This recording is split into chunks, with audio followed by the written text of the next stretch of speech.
ਸਤਿ ਸ਼੍ਰੀ ਅਕਾਲ। ਤੁਸੀਂ ਜੁੜੇ ਹੋਏ ਹੋ ਪੰਜਾਬੀ ਰੇਡੀਓ USA ਦੇ ਨਾਲ ਤੇ ਮੈਂ ਹਾਂ ਪ੍ਰਵੀਨ ਸ਼ਰਮਾ ਲੈ ਕੇ ਹਾਜ਼ਰ ਹਾਂ ਪ੍ਰੋਗਰਾਮ ਖਬਰ ਤੇ ਨਜ਼ਰ। ਖਬਰ ਤੇ ਨਜ਼ਰ ਪ੍ਰੋਗਰਾਮ ਦੇ ਵਿੱਚ ਆਪਾਂ ਜੁੜਾਂਗੇ ਮਿੰਟੂ ਗੁਰਸੇਗਾ ਜੀ ਦੇ ਨਾਲ ਤੇ ਉਹਨਾਂ ਤੋਂ ਜਾਣਾਂਗੇ ਪੰਜਾਬ, ਭਾਰਤ, ਸਿਆਸਤ, ਸਮਾਜ ਦੇ ਵਿੱਚ ਵਾਪਰੀਆਂ ਕੁਝ ਵੱਡੀਆਂ ਤੇ ਅਹਿਮ ਖਬਰਾਂ ਬਾਰੇ ਕੁਝ ਖਾਸ ਜਾਣਕਾਰੀਆਂ ਤੇ ਲਵਾਂਗੇ ਉਹਨਾਂ ਦੀਆਂ ਟਿੱਪਣੀਆਂ। ਪਰ ਉਸ ਤੋਂ ਪਹਿਲਾਂ ਧੰਨਵਾਦ ਸਾਡੇ ਸਪਾਂਸਰ ਦਾ ਜਿਹੜੇ ਜ਼ਰੀਆ ਬਣਦੇ ਨੇ ਇਹਨਾਂ ਪ੍ਰੋਗਰਾਮਾਂ ਨੂੰ ਤੁਹਾਡੇ ਤੱਕ ਪਹੁੰਚਾਉਣ ਦਾ। ਖਾਲਸਾ ਇੰਸ਼ੋਰੈਂਸ ਏਜੰਸੀ ਵਾਲੇ ਪਿਛਲੇ ਕਈ ਦਹਾਕਿਆਂ ਤੋਂ ਇੰਸ਼ੋਰੈਂਸ ਦੇ ਵਿੱਚ ਵਧੀਆ ਸੇਵਾਵਾਂ ਦੇਣ ਦੇ ਲਈ ਜਾਣੇ ਜਾਂਦੇ ਨੇ। ਕਿਸੇ ਵੀ ਤਰ੍ਹਾਂ ਦੀ ਇੰਸ਼ੋਰੈਂਸ ਚਾਹੀਦੀ ਹੈ ਤਾਂ ਤੁਸੀਂ ਇਹਨਾਂ ਦੇ ਨਾਲ 408 272 2500 ਤੇ ਗੱਲ ਕਰ ਸਕਦੇ ਹੋ। ਟਰਕੀਆਨਾ ਇਮੀਗ੍ਰੇਸ਼ਨ ਲਾ ਫਰਮ ਵਾਲੇ ਜੇ ਟਰਕੀਆਨਾ ਇਮੀਗ੍ਰੇਸ਼ਨ ਬਾਬਤ ਤੁਹਾਡਾ ਕੋਈ ਸਵਾਲ ਹੈ, ਕੋਈ ਸਲਾਹ ਕਰਨੀ ਹੈ ਤਾਂ ਜੇ ਦੇ ਨਾਲ 415 909 0503 ਤੇ ਗੱਲ ਕਰ ਸਕਦੇ ਹੋ। Krishan Dhanota Yuba City, Baljinder Singh Nijjar Woodland, Paramjit Kaur Rangi Vacaville, Harnek Singh Pawla Indian ਕੰਸੀਡੈਂਟਨ, ਗਰਮੀਤ ਸਿੰਘ ਧਿਆਨ ਕੌਰ ਸਮਰਾ ਮੋਡੈਸਟੋ, ਜੱਸੀ ਗਿੱਲ ਪਲੰਬਿੰਗ ਵਾਲੇ, ਧਰਮ ਸਿੰਘ ਬੇਕਰਸਫੀਲਡ, ਜੀਐਨ ਲਿਊ ਵਾਲੇ ਟਰੱਕ ਵਾਸ਼ ਕਰਦੇ ਨੇ, ਆਇਲ ਚੇਂਜ ਕਰਦੇ ਨੇ, 에ਅਰ ਬ੍ਰੇਕਾਂ ਦਾ ਕੰਮ ਤਸੱਲੀ ਬਖਸ਼ ਕਰਦੇ ਨੇ, ਨਵੇਂ ਪੁਰਾਣੇ ਟਾਇਰ ਵੀ ਇੱਥੋਂ ਲੈ ਸਕਦੇ ਹੋ। ਨਿਮਾ ਸਹੋਤਾ ਦੇ ਨਾਲ ਗੱਲ ਕੀਤੀ ਜਾ ਸਕਦੀ ਹੈ ਜੀ। ਲੋਕੇਸ਼ਨ ਹੈ ਸੈਂਤਾ ਨੇਲਾ ਦੀ, ਨੰਬਰ ਹੈ 209 277 0113। ਟਰੱਕਾਂ ਦੀ ਸਿਖਲਾਈ ਲੈਣ ਵਾਸਤੇ ਵੈਸਟਕੋ ਟਰੱਕ ਸਕੂਲ ਵਾਲੇ ਅਜੀਤ ਟਵਾਲ ਦੇ ਨਾਲ ਸੰਪਰਕ ਕੀਤਾ ਜਾ ਸਕਦਾ ਹੈ। ਨੰਬਰ ਹੈ 559 800 0590। ਤੇ ਜ਼ੈਂਡਰ ਗਰੁੱਪ ਵਾਲੇ ਕਿਸੇ ਵੀ ਤਰ੍ਹਾਂ ਦਾ ਘਰ ਖਰੀਦਣਾ ਜਾਂ ਘਰ ਵੇਚਣਾ ਜਾਂ ਲੈਣਾ ਚਾਹੁੰਦੇ ਤੁਸੀਂ ਹੋਮ ਲੋਨ ਤਾਂ ਇਹਨਾਂ ਦੇ ਨਾਲ ਗੱਲ ਕਰ ਸਕਦੇ ਹੋ। ਨੰਬਰ ਹੈ ਜੀ 855 905 2575। ਜੁੜਦੇ ਹਾਂ ਮਿੰਟੂ ਗੁਰਸੇਗਾ ਜੀ ਦੇ ਨਾਲ ਤੇ ਉਸ ਤੋਂ ਬਾਅਦ ਖਬਰਾਂ ਦੀ ਤਫਸੀਲ। ਮਿੰਟੂ ਜੀ ਸਤਿ ਸ਼੍ਰੀ ਅਕਾਲ, ਸਵਾਗਤ ਹੈ ਪੰਜਾਬੀ ਰੇਡੀਓ USA ਤੇ ਜੀ। ਜੀ ਸ਼ੁਕਰੀਆ ਸਾਰਿਆਂ ਨੂੰ, ਸਤਿ ਸ਼੍ਰੀ ਅਕਾਲ ਜੀ। ਜੀ ਵਿਧਾਨ ਸਭਾ ਸੈਸ਼ਨ ਤੋਂ ਸ਼ੁਰੂਆਤ ਕਰ ਲਈਏ ਮਿੰਟੂ ਜੀ। ਦੱਸਦੇ ਮਾਈਨਿੰਗ ਨੂੰ ਲੈ ਕੇ ਵਿਧਾਨ ਸਭਾ ਦੇ ਵਿੱਚ ਜ਼ੋਰਦਾਰ ਬਹਿਸ ਹੋਈ ਹੈ ਜੀ। ਦੇਖੋ ਨਾ, ਪੰਜਾਬੀ ਚ ਕਹਾਵਤ ਹੈ, ਘਰ ਸੰਗਣੀ ਬਾਹਰ ਲੜਾਕੀ ਮੇਲੋ ਮੇਰਾ ਨਾਂ। ਬਸ ਉਹ ਕਹਾਣੀ ਹੈ ਇਹਨਾਂ ਦਾ, ਬਸ ਸਾਰਾ ਕੁਛ ਇਹੀ ਹੈ। ਘਰ ਵੀ ਬਾਹਰ ਵੀ ਆਡਾ ਹੀ ਚੱਲਣਾ। ਜੇ ਸਦਨ ਦੇ ਵਿੱਚ ਹੈ ਤਦ ਆਡਾ, ਜੇ ਸੰਕਟ ਦੇ ਵਿੱਚ ਹੈ ਤਦ ਵੀ ਆਡਾ। ਸੋ ਸਦਨ ਤੇ ਸੰਕਟ ਜਿੱਥੇ ਮਰਜ਼ੀ ਇਹ ਟੱਕਰ ਗਏ, ਇਹਨਾਂ ਨੇ ਬਸ ਦੋ ਲੱਗ ਪੈਣਾ। ਤਾਂ ਖੈਰ ਦੇਖੋ, ਮਾਈਨਿੰਗ ਨੂੰ ਲੈ ਕੇ ਜਿਹੜੇ ਸਾਡੇ ਮਾਈਨਿੰਗ ਮਿਨਿਸਟਰ ਨੇ ਬੈਂਸ ਸਾਹਿਬ, ਉਹ ਬੋਲੇ ਕਿ ਹੁਣ ਤੱਕ ਤਕਰੀਬਨ 20 ਸਾਲਾਂ ਦੇ ਵਿੱਚ 40,000 ਕਰੋੜ ਦੀ ਜਿਹੜੀ ਇਲੀਗਲ ਮਾਈਨਿੰਗ ਹੋ ਗਈ। ਤਾਂ ਤੁਸੀਂ ਅੰਦਾਜ਼ਾ ਲਾ ਲਓ ਕਿ ਹਰੇਕ ਵਰੇ 2,000 ਕਰੋੜ। ਤਾਂ ਉਹਨਾਂ ਨੇ ਦੱਸਿਆ ਕਿ ਅਸੀਂ ਇੰਨਾ ਕਮਾ ਲਿਆ ਤੇ ਇੰਨਾ। ਪਰ ਰਾਜਾ ਬੜੇ ਉੱਠ ਕੇ ਕਹਿੰਦਾ ਕਿ ਜੇ ਤੁਸੀਂ 20,000 ਕਰੋੜ ਕੱਢ ਦਿਓ ਇਹਦੇ ਚ, ਸਾਬਤ ਕਰ ਦਿਓ, ਮੈਂ ਸਦਨ ਚ ਵੜਦਾ ਹੀ, ਦਫਾ ਕਰੋ ਤੁਸੀਂ। ਮਤਲਬ ਕਿ ਇਹਨਾਂ ਨੇ ਉਦੋਂ ਪੋਟਿਆਂ ਤੇ ਗਿਣ ਰੱਖੇ ਸੀਗੇ ਨਾ ਪੈਕੇਜ, ਕਿ ਇਧਰੋਂ 20,000 ਕਰੋੜ, ਇਧਰੋਂ। ਮਤਲਬ ਕਿ ਅੱਖ ਦੇ ਫੁਰਕਾਰੇ ਨਾਲ ਅਰਵਿੰਦ ਕੇਜਰੀਵਾਲ 65,000 ਕਰੋੜ ਤੇ ਪਹੁੰਚ ਜਾਂਦੇ ਸੀ ਕਿ 65,000 ਕਰੋੜ ਤੇ ਝੋਲੇ ਚ ਪਾ ਕੇ ਤੇ ਉੱਤੇ ਲਾਲ ਰੀਬਨ ਬੰਨ ਦਿੱਤਾ। ਤਾਂ ਉਹ ਹੁਣ ਫਿਰ ਅਗਲੇ ਜਵਾਬ ਤੇ ਮੰਗਦੇ ਨੇ। ਹਾਲਾਂਕਿ ਇਹ ਬਜਟ ਤੇ ਬਹਿਸ ਹੁੰਦੀ ਹੈ। ਬਜਟ ਤੋਂ ਬਾਅਦ ਜਦੋਂ ਬਜਟ ਪੇਸ਼ ਕਰ ਦਿੱਤਾ ਜਾਂਦਾ, ਉਦੋਂ ਤਾਂ ਸਮਾਂ ਨਹੀਂ ਹੁੰਦਾ। ਬਜਟ ਪੜ੍ਹਿਆ ਜਾਂਦਾ ਹੈ, ਬਜਟ ਦੀਆਂ ਐਲੋਕੇਸ਼ਨਸ ਦੇਖੀਆਂ ਜਾਂਦੀਆਂ ਕਿ ਇਹ ਮਾਮਲਾ ਜਿਹੜਾ ਉਹ ਕਿੰਨਾ ਕੁ ਕਹਿ ਲਓ ਕਿ ਸਿਆਸਤ ਦੇ ਵਾਸਤੇ ਮੁਫੀਦ ਆ, ਕਿੰਨਾ ਕੁ ਪੰਜਾਬ ਵਾਸਤੇ ਮੁਫੀਦ ਆ, ਉਸ ਹਿਸਾਬ ਨਾਲ ਚੱਲਦਾ ਕੰਮ। ਪਰ ਬਾਅਦ ਦੇ ਵਿੱਚ ਜਦੋਂ ਬਹਿਸ ਹੁੰਦੀ ਹੈ ਤਾਂ ਤੁਸੀਂ ਇੱਕ ਚੀਜ਼ ਦੇਖੋ, ਨੋਟ ਕਰਿਓ ਕਿ ਇੰਡੀਆ 'ਚ ਕਦੇ ਵੀ ਬਜਟ ਤੇ ਬਹਿਸ ਮੇਰੇ ਖਿਆਲ ਦੇ ਨਾਲ ਕੰਪਲੀਟਲੀ ਹੁੰਦੀ ਨਹੀਂ ਮੁੜ ਕੇ ਦੂਜੇ ਦਿਨ। ਅੱਜ ਵਿਆਹ 'ਚ ਵੀ ਦਾ ਲਿਖਾ, ਕੋਈ ਮਾਈਨਿੰਗ ਚੱਕੀ ਫਿਰਦਾ ਹੈ, ਕੋਈ ਆਪਣਾ ਇਧਰੋਂ। ਬਈ ਇਹਨਾਂ ਚੀਜ਼ਾਂ ਵਾਸਤੇ ਤੁਸੀਂ ਬਕਾਇਦਾ ਕੋਈ ਹੋਰ ਰੱਖੋ ਦਿਨ, ਸੈਸ਼ਨ ਬੁਲਾਈ ਚੱਲੋ, 15 ਦਿਨ ਬਾਅਦ 20 ਦਿਨ ਬਾਅਦ ਬੁਲਾਓ, ਹਰੇਕ ਮੁੱਦੇ ਤੇ ਕਰੀ ਚੱਲੋ ਡਿਸਕਸ਼ਨ, ਅਸੀਂ ਰੋਕਦੇ ਨਹੀਂ। ਤਾਂ ਬਜਟ ਦੇਖੋ, ਬਜਟ ਦੇ ਵਿੱਚ ਜੇ ਆਪਾਂ ਹੁਣ ਓਵਰਵਿਊ ਲੈਣਾ ਹੋਵੇ, ਆਮ ਬੰਦੇ ਨੇ, ਆਮ ਬੰਦੇ ਨੂੰ ਸਮਝਾਉਣਾ ਹੋਵੇ ਸਦਨ ਚੋਂ, ਤਾਂ ਉਹ ਤੁਸੀਂ ਤੇ ਨਹੀਂ ਸਮਝਾ ਸਕਦੇ। ਉਹਨਾਂ ਨੂੰ 6 ਸਾਲ ਲੱਗੇ ਰਹੋ, ਭਾਵੇਂ ਤੁਹਾਨੂੰ 1 ਸਾਲ ਐਕਸਟਰਾ ਦੇ ਦਿੱਤਾ ਜਾਵੇ। ਕਿਉਂਕਿ ਮਿੰਟ ਬਾਅਦ ਤੇ ਤੁਸੀਂ ਇੱਕ ਦੂਜੇ ਨੂੰ ਮਿਹਣਾ ਦੇਣਾ, 1.5 ਮਿੰਟ ਬਾਅਦ ਤੁਸੀਂ ਟੋਕਣਾ, ਤੇ ਹਰੇਕ 6ਵੇਂ 7ਵੇਂ ਮਿੰਟ ਬਾਅਦ ਤੁਸੀਂ ਕੋਈ ਨਾ ਕੋਈ ਗਾਲ ਕੱਢ ਦੇਣੀ। ਸਿਆਪਾ ਤਾਂ ਇਹੀ ਰਹਿੰਦਾ। ਉਹ ਗੱਲ ਇਹ ਆ ਕਿ ਅੱਜ ਉਹ ਵਿੱਚ ਜੇਲਾਂ ਦਾ ਮੁੱਦਾ ਚੱਲ ਪਿਆ। ਲਾਅ ਐਂਡ ਆਰਡਰ ਕਹਿੰਦੇ ਪਤਾ ਕਾਹਤੋਂ ਵਿਗੜਿਆ? ਬੈਂਸ ਸਾਹਿਬ ਉਹ ਕਹਿੰਦੇ ਅੰਸਾਰੀ ਨੇ ਆਪਦੀ ਜਨਾਨੀ ਰੱਖੀ ਸੀ ਜੇਲ੍ਹ 'ਚ, ਲਓ ਕਿੱਥੇ ਬੁੱਢੀ ਦਾ ਮਰਨਾ, ਕਿੱਥੇ ਹਾਲੋ ਕੜੂ।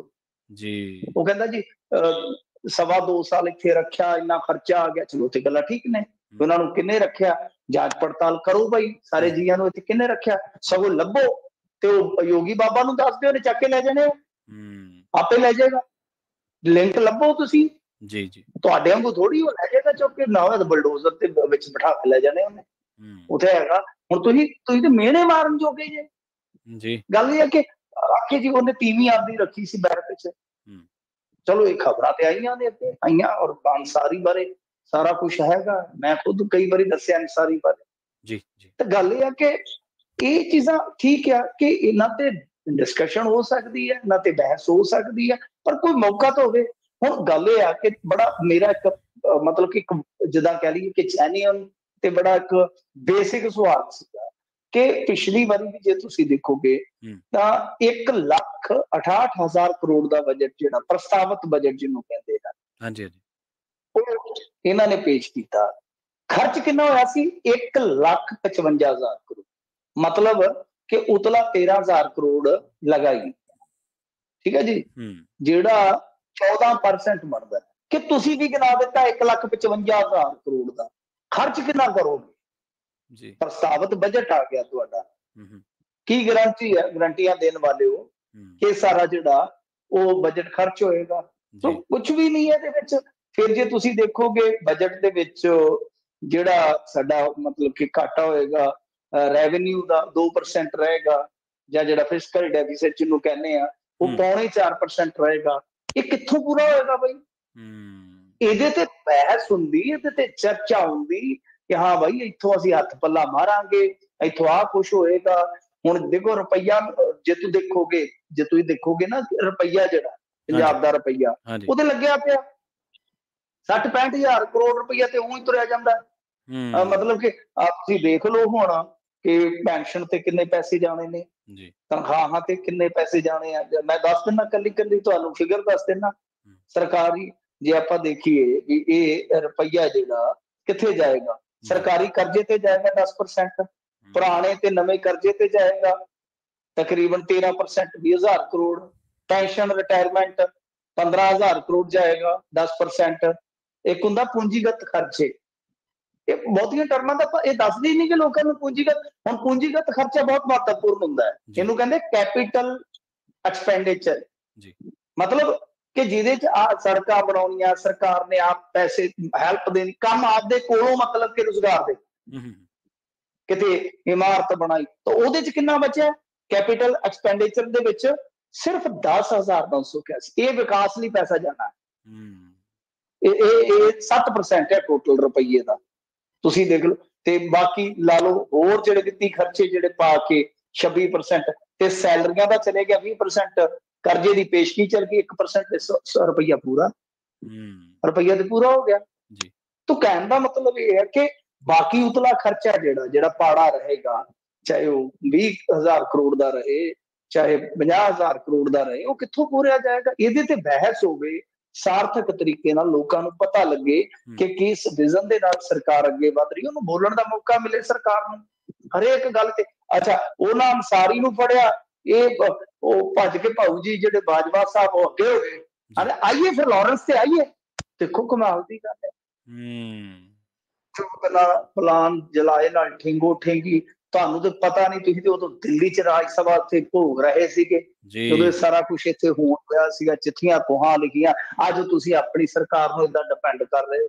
ਤਾਂ ਕਹਿਣ ਦਾ ਮਤਲਬ ਇਹ ਹੈ ਕਿ ਬਈ ਗੱਲ ਜਿਹੜੀ ਆ ਉਹ ਇਹੀ ਆ ਕਿ ਸਾਨੂੰ ਕਿਸੇ ਨਾ ਕਿਸੇ ਪੱਖ ਤੋਂ ਇਹਨਾਂ ਨੂੰ ਇਸ ਪੁਆਇੰਟ ਤੇ, ਇਸ ਬਿੰਦੂ ਤੇ ਲਿਆਉਣਾ ਚਾਹੀਦਾ ਹੈ ਕਿ ਬਜਟ ਪੇਸ਼ ਕੀਤਾ ਤਾਂ ਬਜਟ ਤੇ ਜਿਹੜੀ ਬਹਿਸ ਹੈ ਤਾਂ ਬਜਟ ਤੇ ਬਹਿਸ, ਕਿੱਧਰ ਅਨਸਾਰੀ, ਠੀਕ, ਮੈਂ ਉਹ ਨਹੀਂ ਕਹਿੰਦਾ ਕਿ ਕੋਈ ਮੁੱਦਾ ਫਜ਼ੂਲ ਹੈ, ਕੋਈ ਮੁੱਦਾ ਗੈਰ ਜ਼ਰੂਰੀ ਹੈ, ਪਰ ਟਾਈਮ ਤਾਂ ਦੇਖੋ ਨਾ, ਔਰ ਲੋਕਾਂ ਨੂੰ ਤੁਸੀਂ ਕਿੰਨਾ ਕੁ ਸਮਝਾ ਪਾ ਰਹੇ?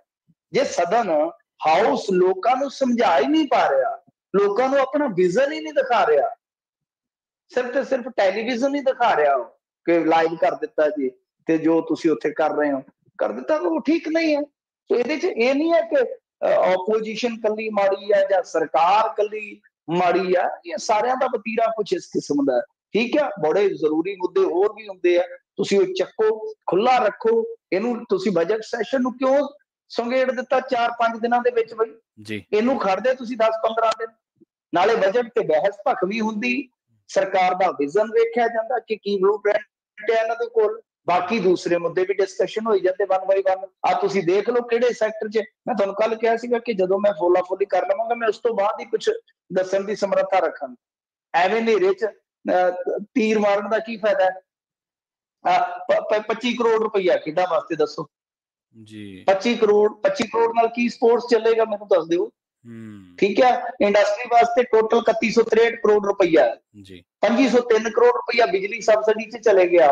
250 ਕਰੋੜ ਰੁਪਈਆ ਜਿਹੜਾ ਉਹਨਾਂ ਦਾ ਇੱਕ ਖਰਚਾ ਹੋਰ ਗਿਣ ਦਿੱਤਾ ਇਹਨਾਂ ਨੇ ਕਿ ਇਹਦੇ ਨਾਲ ਆ ਜਿਹੜੇ ਹੁੰਦੇ ਆ PSIDC ਤੇ ਜਾਂ ਕਹਿ ਲਓ ਕਿ PFC ਇਹਨਾਂ ਨੂੰ ਦੇ ਦਿੱਤਾ, ਤੇ ਦੱਸੋ ਕੀ ਰਹਿ ਗਿਆ ਪਿੱਛੇ? 400 ਕਰੋੜ ਜੀ। 400-500 ਕਰੋੜ ਰੁਪਈਆ ਕੀ ਇੰਡਸਟਰੀ ਨੂੰ ਅਸੀਂ ਗਰੋਥ ਦੇ ਰਹੇ ਹਾਂ ਬਈ? 24% GSDP ਦੇ ਵਿੱਚ ਕੰਟਰੀਬਿਊਸ਼ਨ ਹੈ ਸਾਡਾ ਇੰਡਸਟਰੀ ਦਾ। ਕੀ ਕਰ ਰਹੇ ਹਾਂ ਅਸੀਂ? ਸੋ ਗੱਲ ਇਹ ਹੈ ਕਿ ਕੋਈ ਇੱਧਰ ਕੋਈ ਗੱਲਬਾਤ ਹੋਵੇ, ਕੁਝ ਦੱਸਣ ਲੋਕਾਂ ਨੂੰ ਕਿ ਬਈ ਕੀ ਕਰਨਾ ਕੀ ਨਹੀਂ ਕਰਨਾ। ਅੱਛਾ, ਜੇ ਆਪਾਂ ਦੇਖੀਏ ਮੁਹੱਲਾ ਕਲੀਨਿਕ, ਉਹ ਵੀ ਹੁਣ ਕਹਿੰਦੇ ਜੀ 117 ਖੋਲਾਂਗੇ, ਪਹਿਲਾਂ ਇੱਕ ਸਾਲ 'ਚ 117 ਖੋਲਾਂਗੇ, ਕਿੱਥੇ ਕਹਿੰਦੇ ਸੀ ਇਹ ਕਰ ਦਿਆਂਗੇ ਉਹ ਕਰ ਦਿਆਂਗੇ। ਆਟਾ ਸਕੀਮ ਲਿਓ, ਉਹਦੇ ਬਿਨਾਂ ਮੰਗੇ ਤੋਂ ਰੱਖੀ ਬੈਠੇ ਆ 497 ਕਰੋੜ। ਤਾਂ ਕਹਿਣ ਦਾ ਮਤਲਬ ਕਿ ਜਿਹੜੀਆਂ ਚੀਜ਼ਾਂ ਉੱਥੇ ਡਿਸਕਸ ਕਰਨ ਵਾਲੀਆਂ ਨੇ ਉਹ ਕਰੋ, ਉਹਦੇ 'ਚ ਚਾਹੇ ਕੋਈ ਵੀ ਹੋਵੇ। ਹੁਣ ਤੁਸੀਂ ਵੇਖੋ ਚੀਮਾ ਸਾਹਿਬ ਦੀ ਕਿੱਡੀ ਚਲਾਕੀ ਆ, 700-800 ਕਰੋੜ ਰੁਪਈਆ ਰੱਖ ਕੇ ਬਹਿ ਗਏ। ਰਾਜਸਥਾਨ ਨੂੰ ਕਹਿੰਦੇ ਕਿ ਨਹਿਰ ਪੱਕੀ ਕਰਕੇ ਦਿਆਂਗੇ। 41 ਨੰਬਰ ਪੇਜ ਤੇ ਜਦੋਂ ਤੁਸੀਂ ਪੜੋਗੇ, ਮੈਂ ਉਹ ਗੱਲ ਨਹੀਂ ਕਰਦਾ ਕਿ 41 ਨੰਬਰ ਪੰਨੇ ਤੇ ਬਕਾਇਦਾ ਬਜਟ ਦੇ ਵਿੱਚ ਮੈਂਸ਼ਨ ਹੈ, ਪਰ ਇਹ ਬੋਲੇ ਨਹੀਂ, ਉੱਥੇ ਬੋਲੇ ਨਹੀਂ, ਉੱਥੋਂ ਬਾਈਪਾਸ ਹੋ ਗਏ। ਸੋ ਗੱਲ ਇਹ ਹੈ ਕਿ ਇਹਨਾਂ ਨੂੰ ਇਸ ਪੱਖ ਤੋਂ ਜ਼ਰੂਰ ਸੋਚਣਾ ਚਾਹੀਦਾ ਹੈ ਕਿ ਜਦੋਂ ਇਸ ਤਰ੍ਹਾਂ ਬਜਟ ਤੇ ਬਹਿਸ ਹੁੰਦੀ ਹੈ, ਇੱਕ ਬਹਿਸ ਜਿਹੜੀ ਉਸਾਰੂ ਹੋਵੇ।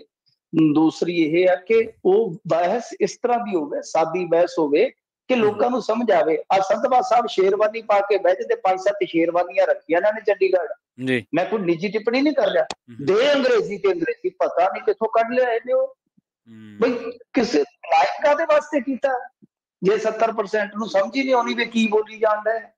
ਵਧੀਆ ਹਾਊਸ ਵਧੀਆ ਚਲਾ ਰਹੇ ਆ, ਨੋ ਡਾਊਟ, ਕੋਈ ਸ਼ੱਕ ਨਹੀਂ ਇਹਦੇ 'ਚ ਕਿ ਬਈ ਉਹ ਹਾਊਸ ਦੀ ਕਾਰਵਾਈ ਬਹੁਤ ਸੁਚੱਜੇ ਢੰਗ ਨਾਲ ਚਲਾ ਰਹੇ ਨੇ। ਪਰ ਸਵਾਲ ਇਹ ਆ ਕਿ ਸਾਦੇ ਢੰਗ ਨਾਲ ਲੋਕਾਂ ਨੂੰ ਸਮਝਾਓ। ਪੱਤਰਕਾਰਾਂ ਨੂੰ ਕੁਝ ਨੂੰ ਸਮਝ ਆ ਗਿਆ, ਕੁਝ ਵੈਸੇ ਸਾਡੇ ਪੱਤਰਕਾਰ ਪੰਜਾਬੀਆਂ ਨੂੰ ਵੀ ਸਮਝ ਨਹੀਂ ਆਉਂਦਾ ਬੈਠਣਾ। ਇਮਾਨਦਾਰੀ ਨਾਲ ਕਹਿ ਰਿਹਾ, ਮੈਂ ਗੁੱਸਾ ਨਾ ਕਰਨਾ। 75% ਦੇ ਹਿਸਾਬ ਕਿਤਾਬ ਨਾਲ ਮੇਰੇ ਖਿਆਲ ਦੇ ਨਾਲ ਜੇ ਆਪਾਂ ਦੇਖੀਏ, 1/4 ਹਿੱਸਾ ਹੋਏਗਾ ਜਿਹੜਾ ਸਮਝ ਲੈਂਦਾ, ਬਾਕੀ ਦੇ ਸਾਡੇ ਵਰਗੇ ਨੇ। ਅੱਛਾ, ਤੇ ਦੂਸਰੇ ਪਾਸੇ ਕੁਝ ਆਰਥਿਕ ਮਾਹਰ ਸਮਝ ਲੈਣਗੇ, ਪਰ ਜਿਨ੍ਹਾਂ ਵਾਸਤੇ ਬਜਟ ਬਣ ਰਿਹਾ ਹੈ ਉਹਨਾਂ ਨੂੰ ਤੁਸੀਂ ਕਿੰਨਾ ਕੁ ਸਮਝਾ ਪਾ ਰਹੇ? ਮੇਨ ਗੱਲ ਤੇ ਇਹੀ ਹੈ ਨਾ। ਹੁਣ ਤੁਸੀਂ ਦੇਖ ਲਓ ਜੰਗਲਾਤ ਵਾਸਤੇ, ਜੰਗਲੀ ਜੀਵਾਂ ਵਾਸਤੇ ਕਿੰਨਾ 200-250 ਕਰੋੜ ਰੁਪਈਆ ਸਾਰਾ। ਕੀ ਜੰਗਲਾਤ ਲਾਓ? ਮੈਂ ਤੁਹਾਨੂੰ ਮੈਡੀਕਲ ਰਿਸਰਚ ਦਾ ਫਿਗਰ ਦੱਸਾਂ ਨਾ ਕੱਢ ਕੇ ਵਿੱਚੋਂ ਇਹਨਾਂ ਦੇ ਬਜਟ ਦੇ, ਤੇ ਬੰਦਾ ਕੰਧ 'ਚ ਮੱਥਾ ਮਾਰੇਗਾ।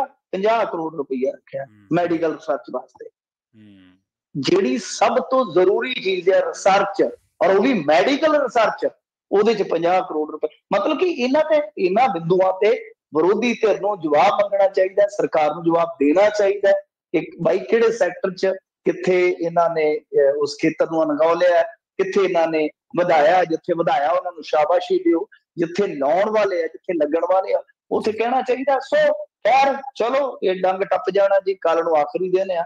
ਦੇਖਦੇ ਤੇ ਬੜਾ ਅੱਜ ਵੀ ਇਹਨਾਂ ਦਾ ਭੇੜ ਜਿਹੜਾ ਸਮੇਂ ਦਰ ਸਮੇਂ ਹੁੰਦਾ ਰਿਹਾ।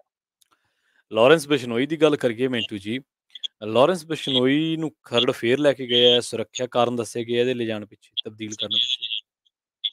ਦੇਖੋ ਜਿਹੜਾ ਉਹ ਖੜਿਆ ਉਹਨੂੰ, ਉਹਦੇ ਵਿੱਚ ਹੁਣ ਪਤਾ ਨਹੀਂ, ਕਿਉਂਕਿ ਰਾਣਾ ਕੰਦੋਵਾਲੀਆ ਮੁੰਡਾ ਇੱਕ ਮਾਰਿਆ ਗਿਆ ਸੀਗਾ ਹਸਪੀਟਲ ਦੇ ਵਿੱਚ।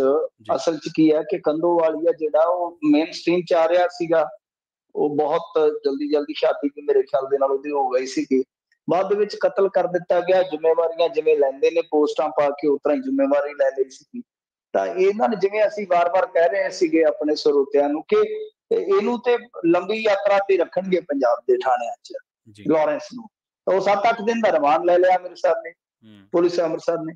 ਤਾਂ ਜਦੋਂ ਅੰਮ੍ਰਿਤਸਰ ਇਹ ਲੈ ਕੇ ਚੱਲੇ, ਉੱਥੇ ਪਹੁੰਚ ਵੀ ਗਏ, ਬਾਅਦ ਦੇ ਵਿੱਚ ਉਹਨੂੰ ਵਾਪਸ ਖਰੜ ਇਹਨਾਂ ਨੇ ਫੇਰ ਲਿਆਂਦਾ। ਕਿਹਾ ਗਿਆ ਕਿ ਸ਼ਾਇਦ ਸਿਕਿਉਰਿਟੀ ਦੇ ਲਿਹਾਜ਼ ਦੇ ਨਾਲ ਇਹਨਾਂ ਨੂੰ ਲੱਗਿਆ ਕਿ ਇੱਥੇ ਠੀਕ ਨਹੀਂ ਹੋਏਗਾ। ਤੇ ਇਹਦਾ ਮਤਲਬ ਇਹ ਹੈ ਕਿ ਇੰਨੀ ਫੋਰਸ ਲੱਗੀ ਹੋਣ ਦੇ ਬਾਵਜੂਦ ਗੈਂਗਸਟਰਾਂ ਤੋਂ ਇਹ ਡਰਦੇ ਨੇ। ਤੁਸੀਂ ਸੋਚ ਕੇ ਵੇਖੋ ਵੀ ਜਿਹੜੇ ਆਮ ਬੰਦੇ ਨੂੰ ਇਹ ਫੋਨ ਕਰਦੇ ਨੇ ਕਿ ਸਮੁੰਦਰ ਚੋਂ ਬਾਲਟੀ ਭਰਨੀ ਹੈ ਜੀ, ਤੇ ਫਿਰ ਉਹਨੂੰ ਨੀਂਦ ਕਿਸ ਤਰ੍ਹਾਂ ਆਉਂਦੀ ਹੋਵੇ। ਅਸੀਂ ਕਹਿ ਤੇ ਦਿੰਦੇ ਆ ਇਹ ਗਾਇਕ ਬੜੇ ਬੁਜ਼ਦਿਲ ਨੇ ਜੀ, ਇਹ ਬੜੇ ਕਾਇਰ ਨੇ ਜੀ, ਇਹ ਪੈਸੇ ਦੇਈ ਜਾਂਦੇ ਨੇ, ਮੂੰਹ ਪਵਾ ਦਿੱਤਾ ਮੁੰਡਿਆਂ ਨੂੰ, ਮੁੰਡੇ ਸਾਡੇ ਹੁਣ ਜਿਹੜੇ ਇਹਨਾਂ ਤੋਂ ਜ਼ਬਰਦਸਤੀ ਲੈ ਰਹੇ ਆ। ਤੁਸੀਂ ਇਹ ਵੇਖੋ ਕਿ ਪੁਲਿਸ ਕਿੰਨਾ ਚਾਲੂ ਆ। ਅੱਧੇ ਪੰਜਾਬ ਦੀ ਪੁਲਿਸ ਉਹਦੇ ਨਾਲ ਲਾਈ ਖਲੋਤੇ ਨੇ। ਅੰਮ੍ਰਿਤਸਰ, ਤੁਹਾਨੂੰ ਸ਼ਾਇਦ ਨਹੀਂ ਪਤਾ ਹੋਏਗਾ, ਅੰਮ੍ਰਿਤਸਰ ਕੱਲੇ ਸ਼ਹਿਰ ਦੀ ਪੁਲਿਸ ਨਫਰੀ ਬਹੁਤ ਜ਼ਿਆਦਾ ਹੈ ਜੀ, ਬਹੁਤ ਜ਼ਿਆਦਾ। ਕਿਉਂਕਿ ਅੰਮ੍ਰਿਤਸਰ ਵੈਸੇ ਵੀ ਤੁਸੀਂ ਦੇਖੋਗੇ ਤਾਂ ਇਹਨਾਂ ਦੀ ਸੈਂਸਿਟਿਵ ਜ਼ੋਨ ਦੇ ਵਿੱਚ ਆਉਂਦਾ ਹੈ, ਬਾਰਡਰ ਏਰੀਏ ਕਰਕੇ, ਦਰਬਾਰ ਸਾਹਿਬ ਕਰਕੇ, ਵੱਖ-ਵੱਖ ਮੌਕਿਆਂ ਤੇ ਉੱਥੇ ਜਿਹੜੇ ਆਯੋਜਨ ਹੁੰਦੇ ਉਹਨਾਂ ਚੀਜ਼ਾਂ ਕਰਕੇ। ਸੋ ਕਹਿਣ ਦਾ ਭਾਵ ਇਹ ਆ ਕਿ ਅੰਮ੍ਰਿਤਸਰ ਨਹੀਂ ਰੱਖ ਸਕੇ ਤੇ ਆਮ ਬੰਦੇ ਦੀ ਜ਼ਿੰਦਗੀ ਜਿਹੜੀ ਆ ਉਹ ਕਿੰਨੀ ਕੁ ਇੱਥੇ ਸੇਫ ਆ, ਕਿੰਨੀ ਕੁ ਇੱਥੇ ਸਿਕਿਉਰ ਆ, ਇਹ ਸਾਰਾ ਕੁਛ ਜਿਹੜਾ ਆਪਾਂ ਦੇਖ ਸਕਦੇ ਹਾਂ ਭਾਈ। ਤਾਂ ਖੈਰ ਦੇਖਦੇ ਹਾਂ ਹੁਣ ਜੀ ਅੱਗੇ ਕੀ ਬਣਦਾ ਕੀ ਨਹੀਂ ਬਣਦਾ। ਪਰ ਲਾਰੈਂਸ ਵਾਲੇ ਮਸਲੇ ਦੇ ਵਿੱਚ ਸਾਰਾ ਕੁਛ ਇਹੀ ਹੈ ਕਿ ਹਾਲ ਦੀ ਘੜੀ ਕੁਛ ਗ੍ਰਿਫਤਾਰੀਆਂ ਹੋਰ ਹੋਈਆਂ ਨੇ। ਇੱਕ ਕਬੱਡੀ ਖਿਡਾਰੀ ਦੀ ਗ੍ਰਿਫਤਾਰੀ ਹੋਈ ਹੈ, ਇੱਕ ਮੁੰਡਾ 20-25 ਸਾਲ ਦਾ, ਦੱਸਦੇ ਕਿ ਉਹਨੇ ਗਾਂ ਹਥਿਆਰ ਡਿਲੀਵਰ ਕੀਤੇ ਸਨ। ਤਾਂ ਕੁਛ ਇਹੋ ਜਿਹੀਆਂ ਹੀ ਚੀਜ਼ਾਂ ਵਾਪਰ ਰਹੀਆਂ ਨੇ। ਕੋਈ ਇਹਦੇ ਵਿੱਚ ਕਹਿ ਲਓ ਮੇਜਰ ਡਿਵੈਲਪਮੈਂਟ ਨਹੀਂ ਹੈਗੀ ਇਸ ਕੇਸ ਦੇ ਵਿੱਚ ਹਾਲ ਦੀ ਘੜੀ ਜੀ। ਮੀਤ ਹੈਰ ਦੀ ਖਾਸੀ ਚਰਚਾ ਮਿੰਟੂ ਜੀ ਦੱਸਦੇ ਵਾਹ ਵੱਡਾ ਜਿਗਰਾ ਦਿਖਾਇਆ, ਕਹਿੰਦੇ ਪੰਜਾਬ ਸਰਕਾਰ ਚੰਡੀਗੜ੍ਹ ਦਾ ਤੇ ਪੰਜਾਬ ਯੂਨੀਵਰਸਿਟੀ ਦਾ ਸਾਰਾ ਖਰਚਾ ਚੁੱਕਣ ਲਈ ਤਿਆਰ। ਦੇਖੋ ਚੁੱਕ ਲੈਣ ਤਾਂ ਖਰਚਾ ਬੜੀ ਵੱਡੀ ਗੱਲ ਹੈ। ਵੈਸੇ ਤੇ ਦੇਖੋ ਇਹ ਵੀ ਚੀਜ਼ਾਂ ਜਿਹੜੀਆਂ ਨੇ ਚਲੋ ਵਧੀਆ ਗੱਲ ਹੈ, ਖਰਚਾ ਉੱਠ ਰਿਹਾ ਹੈ। ਚੰਡੀਗੜ੍ਹ ਦਾ ਖਰਚਾ, ਚੰਡੀਗੜ੍ਹ ਤੇ ਸਗੋਂ ਮੁਨਾਫਾ ਕੱਢ ਕੇ ਦਿੰਦਾ ਜ਼ੋਰ, ਚੰਡੀਗੜ੍ਹ ਦਾ ਖਰਚਾ ਕੀ ਚੁੱਕੋਗੇ। ਚੰਡੀਗੜ੍ਹ ਦੀ ਤੇ ਸ਼ਰਾਬ ਹੀ ਨਹੀਂ ਮਾਣ, ਸ਼ਰਾਬ ਦਾ ਉਹਨਾਂ ਦਾ ਦੇਖ ਲਓ ਕਿੰਨਾ ਕਮਾਈ ਦਾ ਫਿਗਰ ਹੈ ਜੀ, ਉਹਨਾਂ ਦੇ ਰੈਵਨਿਊ ਦਾ। ਹੋਰ ਉਹਨਾਂ ਦੇ ਕੋਲ ਬਹੁਤ ਵਸੀਲੇ, ਨਿਗਮ ਬਹੁਤ ਤਗੜਾ ਉਹਨਾਂ ਦਾ ਚੰਡੀਗੜ੍ਹ ਦਾ। ਬਾਕੀ ਟੈਕਸੇਸ਼ਨ ਜਿਹੜੀ ਆ ਉਹਦੀ ਬਹੁਤ ਜ਼ਬਰਦਸਤ ਹੈ ਉਹਨਾਂ ਦੀ। ਸੋ ਗੱਲ ਇਹ ਹੈ ਕਿ ਐਵੇਂ ਕਹਿ ਦੇਣਾ ਕਿ ਚੰਡੀਗੜ੍ਹ ਦਾ ਤਾਂ ਸਗੋਂ ਫਾਇਦਾ ਹੈ, ਜਿਹਦੇ ਕੋਲ ਆ ਚੰਡੀਗੜ੍ਹ ਉਹ ਤੇ ਇੱਕ ਤਰ੍ਹਾਂ ਨਾਲ ਕਹਿ ਲਓ ਕਿ ਸੋਨੇ ਦਾ ਅੰਡਾ ਲੈ ਰਿਹਾ, ਪਰ ਤੁਹਾਡਾ ਕੋਈ ਪਤਾ ਨਹੀਂ, ਮੁਰਗੀ ਮਾਰ ਦਿਓ ਗੱਲ ਘੁੱਟ ਕੇ ਜੀ। ਪੰਜਾਬੀ ਰਾਜਨੀਤੀ ਹੈ, ਕੁਛ ਵੀ ਹੋ ਸਕਦਾ। ਤੇ ਗੱਲ ਇਹ ਆ ਕਿ ਦੂਸਰੇ ਪਾਸੇ ਜੋ ਕਹਿ ਰਹੇ ਆ ਠੀਕ ਹੈ ਕਿ ਚੰਡੀਗੜ੍ਹ ਯੂਨੀਵਰਸਿਟੀ ਦਾ ਜਾਨੀ ਅਸੀਂ ਪੰਜਾਬ ਯੂਨੀਵਰਸਿਟੀ ਦਾ ਖਰਚਾ ਉੱਠ ਲਵਾਂਗੇ, ਉੱਥੇ ਵੀ ਕਹਾਣੀ ਕੁਛ ਐਸੀ ਕਿਸਮ ਦੀ ਆ। ਇਹ ਪੜ੍ਹੇ ਨੇ ਮੇਰੇ ਖਿਆਲ ਦੇ ਨਾਲ ਉੱਥੋਂ ਹੀ ਯੂਨੀਵਰਸਿਟੀ ਚੋਂ, ਇਹਨਾਂ ਨੂੰ ਪਤਾ ਹੋਏਗਾ 600-650 ਕਰੋੜ ਦੇ ਬਜਟ ਦੇ ਵਿੱਚੋਂ 44 ਕਰੋੜ ਰੁਪਈਆ ਜਾਂਦਾ ਇਕੱਲਾ ਪੰਜਾਬ ਸਰਕਾਰ ਦਾ। ਬਾਕੀ ਤਕਰੀਬਨ ਲਾ ਲਓ ਕਿ 90-95% ਕੇਂਦਰ। ਤੇ ਇਹ ਐਸੀ ਯੂਨੀਵਰਸਿਟੀ ਆ ਉਹ ਕਰਮਾਂ ਵਾਲੀ ਕਿ ਅੱਧਿਓਂ ਜ਼ਿਆਦਾ ਖਰਚਾ ਉਹ ਆਪਣਾ ਆਪ ਹੀ ਕੱਢ ਲੈਂਦੀ ਹੈ ਐਡੇ ਵੱਡੇ ਬਜਟ ਚੋਂ। ਕਿਉਂ ਉਹਨਾਂ ਦੇ ਨਾਲ ਜਿਹੜੇ ਕਾਲਜ ਐਫੀਲੀਏਟਡ ਕਾਲਜ ਨੇ, ਬਹੁਤ ਕਾਲਜ ਨੇ ਜੀ, ਸੋ ਇੱਕ ਸਰਕਲ ਹੈ ਉਹਨਾਂ ਦਾ। ਉੱਥੇ ਤਾਂ ਕੋਈ ਵੱਡੀ ਦਿੱਕਤ ਨਹੀਂ ਹੈਗੀ। ਜਿੱਥੇ ਦਿੱਕਤ ਆ ਉਸ ਪਾਸੇ ਤੁਸੀਂ ਭੰਬਲ ਪੁਲਸਾ ਪਾਈ ਖਲੋਤੇ ਹੋ। ਤਾਂ ਜਿਹੜੀ ਪੰਜਾਬ ਯੂਨੀਵਰਸਿਟੀ ਹੈ, ਪੰਜਾਬ ਯੂਨੀਵਰਸਿਟੀ ਦੇ ਵਿੱਚ ਤਾਂ ਅਸੀਂ ਕਹਿੰਦੇ ਕਿ ਤੁਸੀਂ ਸਗੋਂ ਹੋਰ ਨਹੀਂ ਤੇ ਅੱਧ ਹੀ ਦੇਣਾ ਸਟਾਰਟ ਕਰ ਦਿਓ ਵੇਲੇ ਸਿਰ। ਜਿਹੜਾ 44 ਕਰੋੜ ਜਾਂਦਾ ਤੁਹਾਡਾ ਉਹ ਵੀ ਵੇਲੇ ਸਿਰ ਨਹੀਂ ਜੇ ਜਾਂਦਾ। ਐਵੇਂ ਫੁਕਰੀਆਂ ਮਾਰੀ ਜਾਣੀਆਂ, ਐਵੇਂ ਫੜਾ ਮਾਰੀ ਜਾਣੀਆਂ। ਤੁਹਾਨੂੰ ਇੱਕ ਚੀਜ਼ ਹੋਰ ਦੱਸ ਦੇਣਾ ਦਿਲਚਸਪ, ਹਾਂਜੀ, ਸਾਨੂੰ ਸਾਰੀ ਖਬਰ ਰਹਿੰਦੀ ਹੈ ਇਹਨਾਂ ਨੇ ਐਕਸ ਅਫੀਸ਼ੀਓ ਭੇਜਣੇ ਹੁੰਦੇ ਮੈਂਬਰ।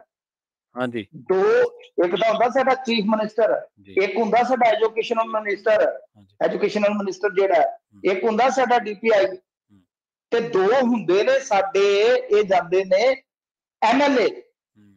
ਮਾਨ ਸਰਕਾਰ ਨੇ ਅੱਜ ਤੱਕ 2 MLA ਨਹੀਂ ਦਿੱਤੇ ਉੱਥੇ ਜੀ, ਜਿਹੜੇ ਦੇਣੇ ਨੇ।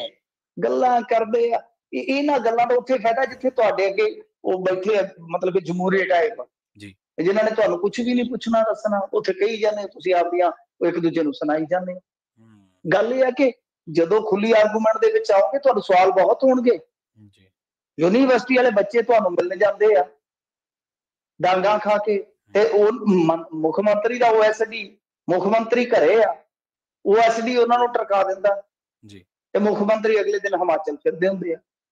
ਸਦਨ ਦੀ ਕਾਰਵਾਈ ਅੱਧ ਚ ਛੱਡ ਕੇ ਕੁੱਲੂ ਜਾ ਕੇ ਕਹਿੰਦੇ, ਲੋਕਾਂ ਨੂੰ ਉੱਲੂ ਬਣਾ ਕੇ ਕੁੱਲੂ ਤੁਰੇ ਫਿਰਦੇ ਆ, ਜਲਸਾ ਕਰਨਾ ਹੈ ਜੀ। ਗੱਲ ਇਹ ਆ ਕਿ ਠੀਕ ਆ, ਤੁਸੀਂ ਆਟੋ ਆ ਪਟਿਆਲੇ ਵਾਲੀ ਯੂਨੀਵਰਸਿਟੀ ਜਿਹੜੀ ਪੰਜਾਬੀ ਯੂਨੀਵਰਸਿਟੀ, ਮੈਂ ਕੱਲ ਜਾ ਕੇ ਆਇਆ ਉੱਥੇ ਪੰਜਾਬੀ ਯੂਨੀਵਰਸਿਟੀ ਦੇ ਵਿੱਚ, ਉਹ ਕਹਿੰਦੇ ਪਏ ਸਾਨੂੰ ਇਮਦਾਦ ਦੀ ਲੋੜ ਆ ਹੁਣ, ਜੇ ਅਭੀ ਨਹੀਂ ਤਾਂ ਕਭੀ ਨਹੀਂ। 150 ਕਰੋੜ ਰੁਪਈਆ ਕਰਜ਼ਾ ਉਹਨਾਂ ਦਾ। ਅੱਛਾ, ਇਹਨਾਂ ਨੇ ਕਹਿ ਦਿੱਤਾ ਜੀ ਅਸੀਂ 200 ਕਰੋੜ ਦੇ ਦਿੱਤਾ ਜੀ ਕਾਇਆ ਕਲਪ ਕਰਨ ਵਾਸਤੇ। ਕਿਹੜਾ 200 ਕਰੋੜ ਰੁਪਈਆ? ਇਹ ਵੀ ਹੁਣ ਇੱਕ ਤਰ੍ਹਾਂ ਨਾਲ ਭੰਬਲ ਭੂਸਾ ਪਾਉਣ ਵਾਲੀ ਹੈ। 200 ਪਿਛਲੀ ਵਾਰੀ ਅਮਰਿੰਦਰ ਹੋਰਾਂ ਨੇ, ਸੀਐਮ ਨੇ ਮੇਰੇ ਖਿਆਲ ਦੇ ਨਾਲ 204 ਕਰੋੜ ਦਿੱਤਾ। ਉਦੋਂ ਪਿੱਛੇ ਜੇ ਜਾਓਗੇ ਤੇ 214 ਕਰੋੜ ਦਿੱਤਾ ਉਹਨਾਂ ਨੂੰ। ਪਰ ਉਹ ਕਿਵੇਂ ਦਿੰਦੇ ਆ ਹਜ਼ੂਰ? 9 ਕਰੋੜ ਰੁਪਈਆ ਤਾਂ ਮੰਥਲੀ ਗ੍ਰਾਂਟ ਹੈ ਜਿਹੜੀ ਪੰਜਾਬ ਸਰਕਾਰ ਦਿੰਦੀ ਹੈ ਜੀ। ਇਹਨੂੰ 12 ਨਾਲ ਗੁਣਾ ਕਰ ਲਓ ਤੇ 18 ਕਰੋੜ ਇੱਕ ਗ੍ਰਾਂਟ ਹੋਰ ਹੈ ਕਾਲਜਾਂ ਵਾਸਤੇ, 12 ਕੁ ਕਾਲਜ ਨੇ, ਉਹਨੂੰ ਕਾਊਂਟ ਕਰ ਲਓ। ਮਤਲਬ ਕਿ 125 ਕਰੋੜ ਦੇ ਕਰੀਬ ਤੇ ਹੀ ਬਣ ਜਾਏਗੀ ਰੈਗੂਲਰ। ਪਿੱਛੇ ਕੀ ਰਹਿ ਗਿਆ? ਤੁਸੀਂ ਤਾਂ ਸਭ ਉਹ ਕਹਿੰਦੇ ਨੇ ਕਿ 20 ਤੋਂ 30 ਕਰੋੜ ਰੁਪਈਆ ਤੇ ਸਾਡੇ ਤਨਖਾਹ ਵਗੈਰਾ ਦੇ ਜਿਹੜੇ ਖਰਚੇ ਨੇ, ਰੈਗੂਲਰ ਖਰਚੇ ਨੇ, ਵੀ ਇਹ ਗ੍ਰਾਂਟ ਘੱਟੋ ਘੱਟ 20 ਕਰੋੜ ਕਰ ਦੇਣ ਰੈਗੂਲਰ, ਉਹਨੂੰ ਵਧਾ ਦੇਣ 9 ਕਰੋੜ ਵਾਲੀ ਨੂੰ। ਕਰਜ਼ਾ ਜਿਹੜਾ ਉਹ ਟੇਕ ਓਵਰ ਕਰ ਲੈਣ। ਬਸ ਯੂਨੀਵਰਸਿਟੀ ਵੇਖੋ ਅਸੀਂ ਕਿਵੇਂ ਤਾਰਾਰੰਪਮ ਚਲਾਉਂਦੇ। ਠੀਕ ਹੈ, ਉੱਥੇ ਯੂਨੀਵਰਸਿਟੀ ਦੇ ਵਿੱਚ ਮਿਸਮੈਨੇਜਮੈਂਟ ਹੋਈ ਆ ਕਿਸੇ ਨਾ ਕਿਸੇ ਪੱਧਰ ਤੇ। ਮਤਲਬ ਕਿ ਜਿਹੜੀ ਯੂਨੀਵਰਸਿਟੀ ਅੱਜ ਬਚਾਉਣ ਦੀ ਜ਼ਰੂਰਤ ਆ, ਉਹ ਸਾਡੀ ਯੂਨੀਵਰਸਿਟੀ ਜਿਹੜੀ ਉਹ ਟਿਕਾਉਣ ਦੀ ਜ਼ਰੂਰਤ ਹੈ ਕਿ ਅਸੀਂ ਟਿਕਾਈ ਰੱਖੀਏ, ਤੇ ਇਹ ਯੂਨੀਵਰਸਿਟੀ ਬਚਾਉਣ ਦੀ ਜ਼ਰੂਰਤ ਆ। ਸੋ ਟਿਕਾ ਕੇ ਵੀ ਰੱਖੋ, ਬਚਾ ਕੇ ਵੀ ਰੱਖੋ। ਤੇ ਯੂਨੀਵਰਸਿਟੀਆਂ ਸਾਰੀਆਂ ਬਚਾਉਣੀਆਂ ਬਹੁਤ ਜ਼ਰੂਰੀ ਹੈ। ਜਿਹੜੀਆਂ ਜਨਤਕ ਯੂਨੀਵਰਸਿਟੀਆਂ ਨੇ, ਸਾਡੀਆਂ ਆਪਣੀਆਂ ਯੂਨੀਵਰਸਿਟੀਆਂ ਨੇ, ਉਹਨਾਂ ਨੂੰ ਬਚਾਓ, ਹਰ ਹਾਲਤ 'ਚ ਬਚਾਓ। ਪਰ ਇਸ ਤਰ੍ਹਾਂ ਦੀ ਰਾਜਨੀਤੀ ਨਾ ਕਰੋ, ਮੈਂ ਆਹ ਖਰਚਾ ਉੱਠ ਲਵਾਂਗਾ, ਮੈਂ ਆਹ ਉੱਠ ਲਵਾਂਗਾ। ਇਹ ਤੇ ਬਸ ਉਹ ਕਹਿ ਲਓ ਕਿ ਰਾਤ ਗਈ ਤੋਂ ਬਾਤ ਗਈ ਵਾਲੀ ਫਿਰ ਗੱਲ ਹੋ ਜਾਂਦੀ ਹੈ। ਉਧਰ ਦੱਸਦੇ ਫਰੀਦਕੋਟ ਖੇਤੀ ਕਾਲਜ ਦੀ ਵੀ ਕਿਸੇ ਨੇ ਸਾਰ ਲਈ ਹੈ। ਸੰਧਵਾ ਸਾਹਿਬ ਨੇ ਪੱਤਰ ਲਿਖਿਆ ਕਿ ਚਾਲੂ ਕਰੋ ਇਹਨੂੰ। ਨਹੀਂ, ਸੰਧਵਾ ਸਾਹਿਬ ਦੇ ਵਿੱਚ ਇਹ ਤਾਂ ਖੂਬੀ ਹੈਗੀ ਆ। ਮੈਂ ਮਤਲਬ ਕਿ ਇਹਨਾਂ ਦਾ ਇਹ ਉਦੋਂ ਸਪੀਕਰ ਵੀ ਨਹੀਂ ਸੀ ਬਣੇ ਤੇ ਦੂਜੀ ਵਾਰ ਸ਼ਾਇਦ ਐਮਐਲਏ ਵੀ ਨਹੀਂ ਸੀ ਬਣੇ। ਮੈਂ ਉਦੋਂ ਹੀ ਕਹਿੰਦਾ ਹੁੰਦਾ ਸੀ ਇੱਕ ਬੰਦਾ ਵੇਖਿਆ ਮੈਂ ਜਿਹਨੂੰ ਲੋਕ ਦੂਜੇ ਆਸੇ ਪਾਸੇ ਵੀ ਸੱਦ ਲੈਂਦੇ, ਮੁਕਤਸਰ ਵਾਲੇ ਵੀ ਸੱਦ ਲੈਂਦੇ, ਪਰ ਫਰੀਦਕੋਟ ਵਾਲੇ ਵੀ ਸੱਦ ਲੈਂਦੇ ਆ। ਐਮਐਲਏ ਕੋਟਕਪੂਰੇ ਦਾ ਜੀ ਤੇ ਚਲੇ ਜਾਂਦੇ ਆ। ਇਹ ਇਹਨਾਂ ਦੀ, ਹਾਂਜੀ, ਇਹ ਇਹਨਾਂ ਦੀ ਇੱਕ ਤਰ੍ਹਾਂ ਨਾਲ ਕਹਿ ਲਓ ਕਿ ਖੂਬਸੂਰਤੀ ਰਹੀ ਹੈ ਸ਼ਖਸੀਅਤ ਦੀ। ਇਹ ਤਪਦੀ ਸੜਕ ਤੇ ਵੀ ਬਹਿ ਜਾਂਦੇ ਰਹੇ ਆਪਣੇ ਲੋਕਾਂ ਦੇ ਨਾਲ ਕਿ ਬਈ ਸਾਨੂੰ ਦਿਓ। ਚਲੋ ਔਗਣ ਹਰੇਕ ਸਿਆਸਤਦਾਨ ਚ ਹੁੰਦੇ ਆ। ਤਾਂ ਫਰੀਦਕੋਟ ਕਾਲਜ ਵਾਲਾ ਜਿਹੜਾ ਮਸਲਾ ਹੈ ਉਹ ਇੱਕ ਤਰ੍ਹਾਂ ਨਾਲ ਕਹਿ ਲਓ ਕਿ ਬੜੀ ਜਿੱਦਾਂ ਸਸਤੀ ਡਿਗਰੀ ਹੋ ਜਾਂਦੀ ਹੈ ਗਰੀਬ ਬੱਚੇ ਦੀ ਉੱਥੇ ਐਗਰੀਕਲਚਰ ਦੇ ਵਿੱਚ ਜੀ। ਤੇ ਜਦੋਂ ਇਹਨਾਂ ਨੇ 21 ਦੇ ਵਿੱਚ ਮੇਰੇ ਖਿਆਲ ਦੇ ਨਾਲ ਸਾਰਾ ਕੁਝ ਕੀਤਾ ਸੀਗਾ ਤਾਂ ਦਾਖਲੇ ਨਹੀਂ ਹੋਏ, ਕਿਉਂਕਿ ਸੋਧਾਂ ਕਰ ਦਿੱਤੀਆਂ ਸੀ ਇਹਨਾਂ ਨੇ, ਕੁਝ ਐਕਸਟਰਾ ਮਤਲਬ ਕਿ ਸ਼ਰਤਾਂ ਲਾ ਦਿੱਤੀਆਂ ਜੀ ਕਿ 20 ਕਿੱਲੇ ਜ਼ਮੀਨ ਹੋਣੀ ਚਾਹੀਦੀ ਜਾਂ 30 ਕਿੱਲੇ ਜ਼ਮੀਨ ਹੋਣੀ ਚਾਹੀਦੀ। ਮਤਲਬ ਕਿ ਇਸ ਤਰ੍ਹਾਂ ਦੇ ਪੈਰਾਮੀਟਰਸ ਕੁਝ ਇਹਨਾਂ ਨੇ ਬਦਲੇ ਸੀ। ਉਹ ਉਸ ਕਾਲਜ ਦੇ ਵਿੱਚ ਚਲੋ ਕਿ ਨਹੀਂ ਸੀਗੇ, ਉਹ ਬਹਾਨਾ ਜਿਹਾ ਲਾ ਕੇ ਇਹਨਾਂ ਨੇ ਬੰਦ ਕਰ ਦਿੱਤਾ।